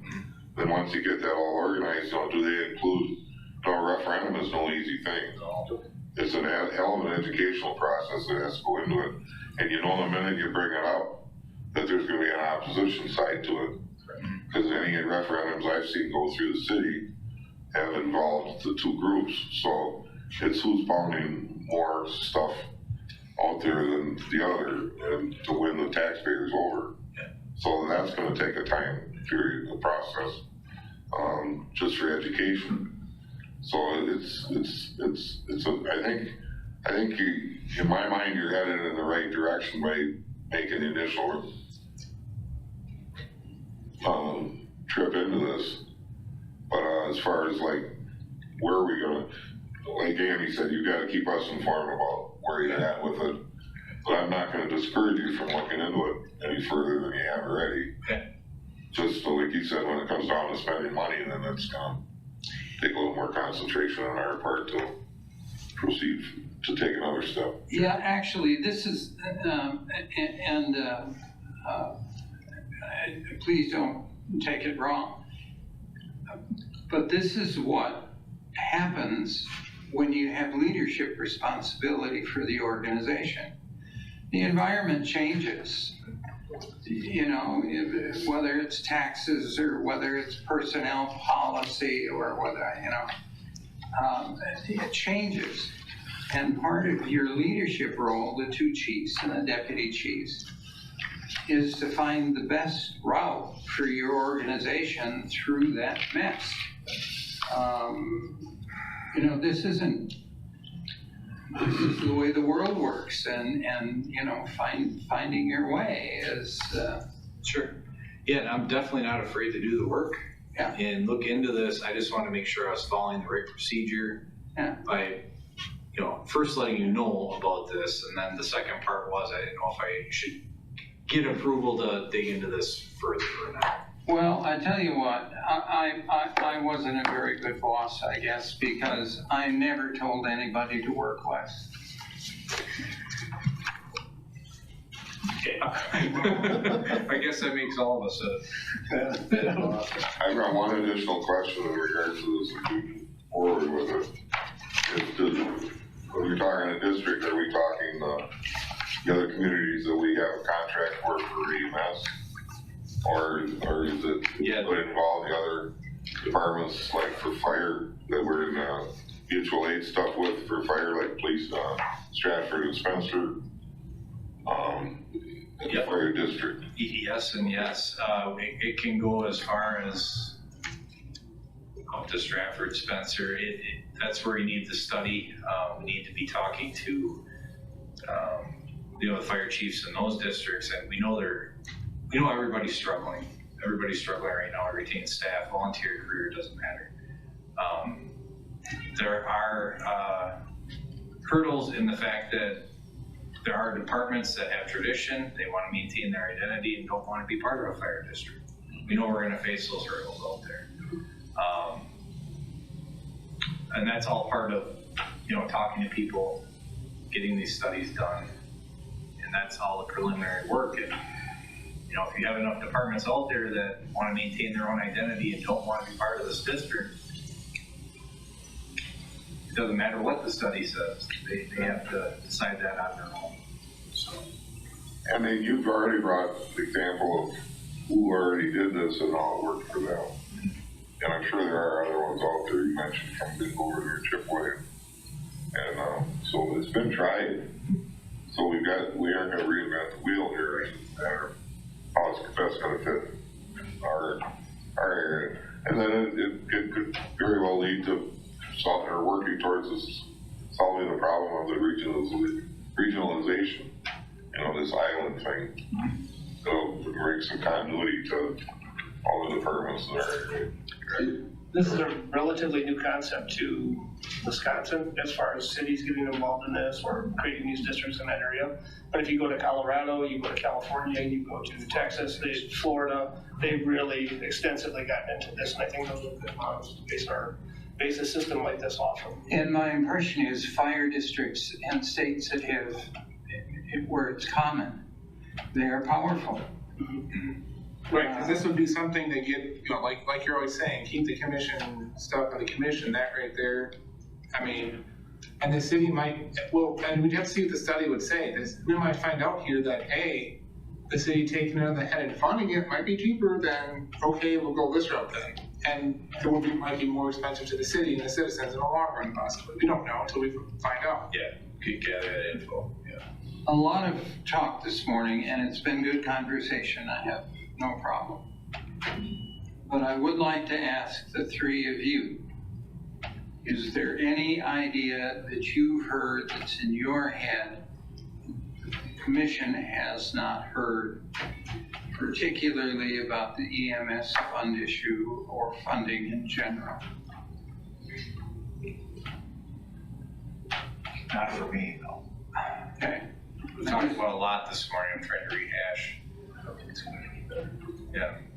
Yeah, like Deputy Chief Mueller said, it's not going to get better. It's only going to get worse from here. Yeah. Well, I just wanted to make sure we're not missing anything from the people who are having to live with it more closely than we are. Yeah, it's gonna get worse. Just to take kind of a parallel between us and Western Lakes, and I'm on page 2 of their report. you'll notice their service area is just a bit smaller than our EMS service area. They have 2 hospitals, we have 1, probably considerably larger than theirs.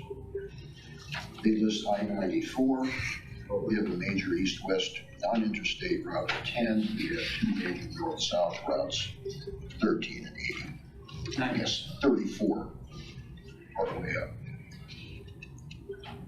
3 behavioral mental health facilities, we have 1. 27 educational institutions, well, within our service area, I counted 16. So we're running it parallel somewhat. We probably have far more senior and specialty care centers just in Marshfield. Retail areas, we've got the major retail, north side, south side. Recreation facilities, we have an extensive park system.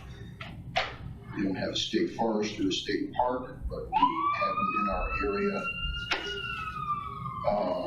Mead Refuge, and we also have McMillan Marsh. So in terms of assets within the area, we are similar. When you look at their staffing is 215 square miles, with not a whole lot of full-time personnel. They're depending on part-time personnel and paid on call, which doesn't give you an immediate response. You had to respond right away. If you look at their chart, they've got 1 full-time staff per day, and they've got half-time staff per day. So you look at their daily staff, it's not a whole lot. You could, potentially, it's more than what we have. If we have lots of ambulance runs. Yeah, sitting there available, it's what, 3 or 3.5 or something like Yeah.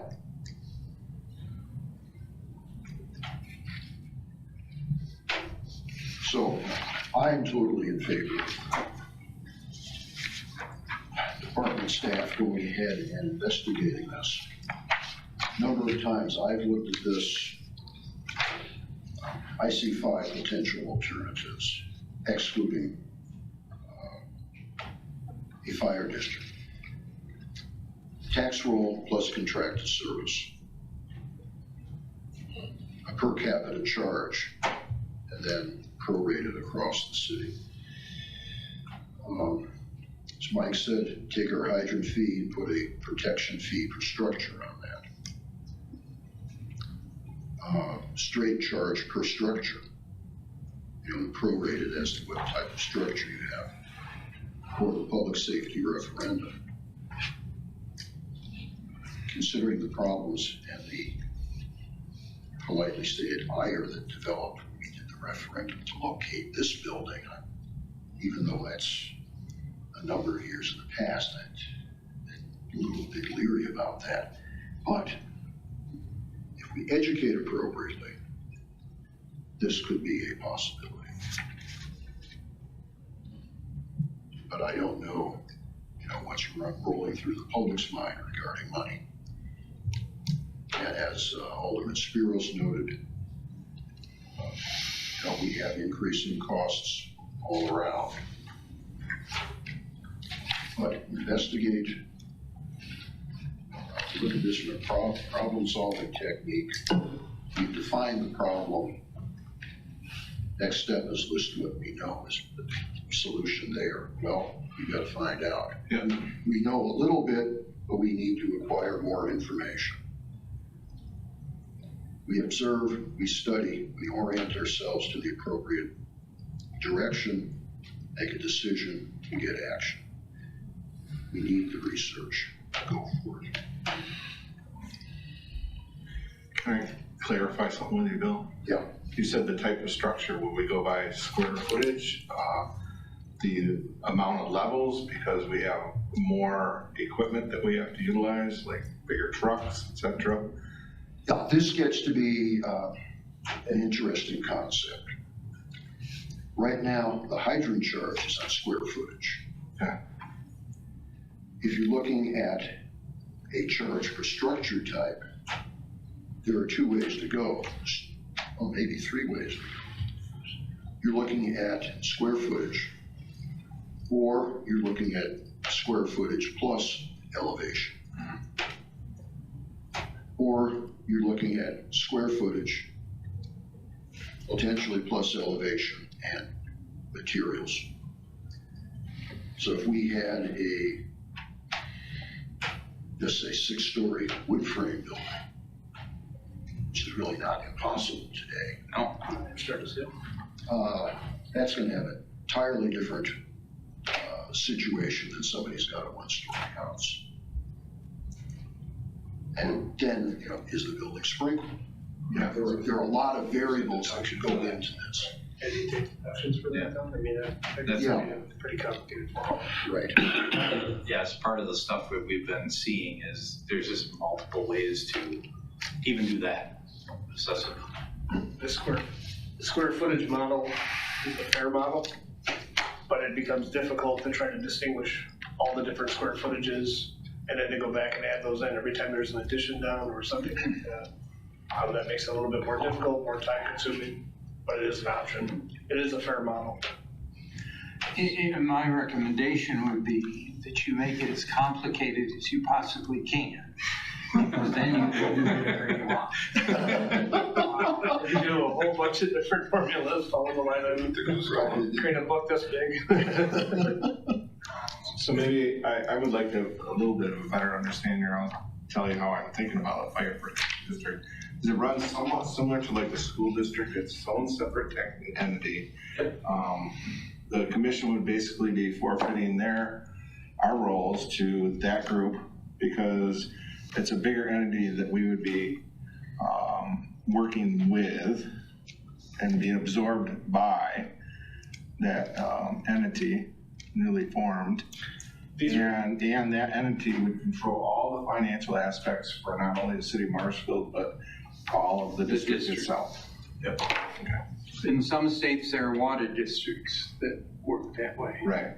Yeah, so your board, depending on how many communities or whatever, would consist of, say, it could be, 2 members of this commission, because we're the largest entity, and then 1 from each surrounding community.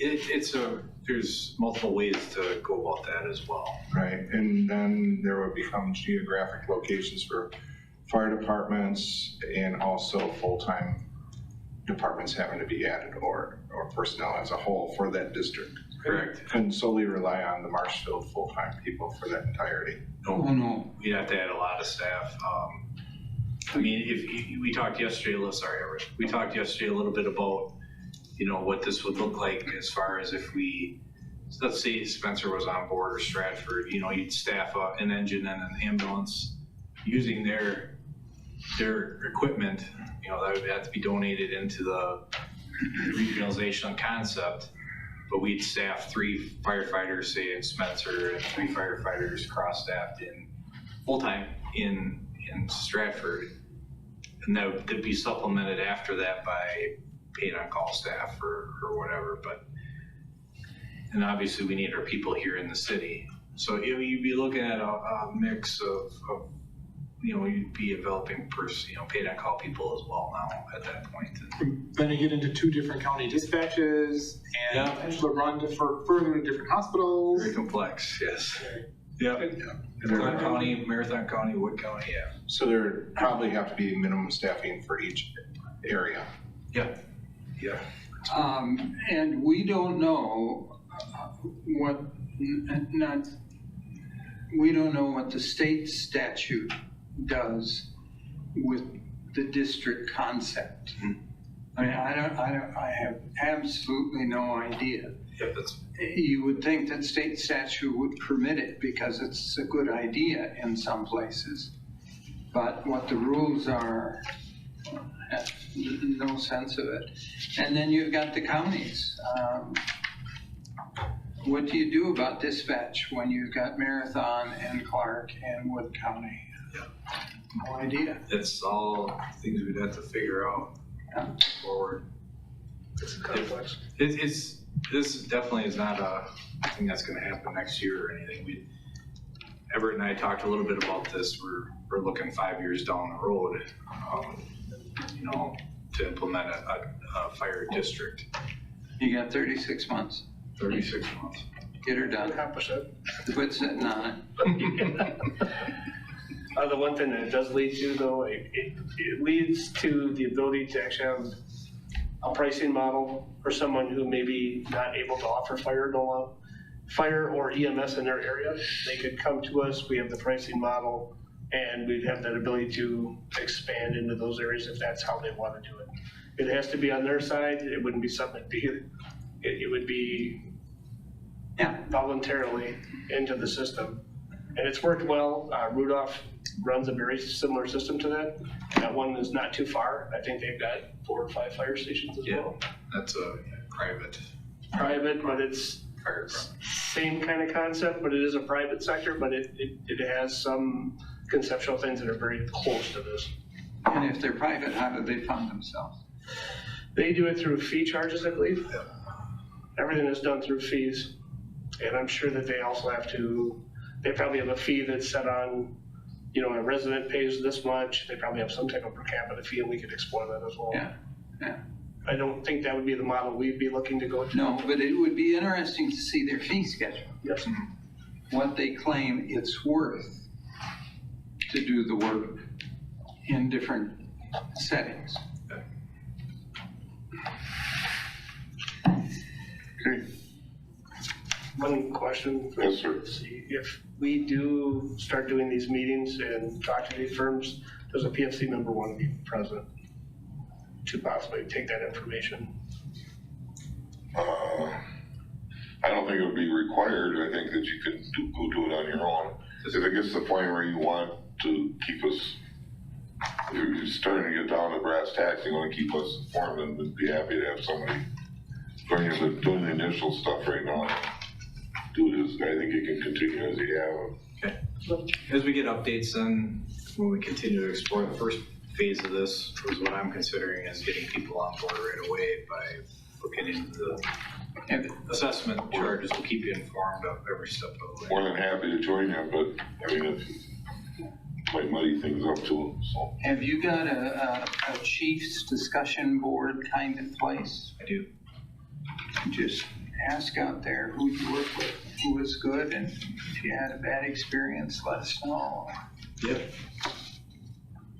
okay, That's the plan. it's a good meeting.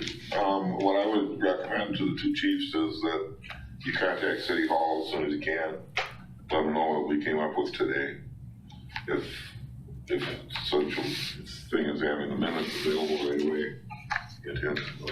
Or She's smiling. She's smiling. but just so that they know that it is, that they know today, hopefully, what we came up with so that they can adjust accordingly.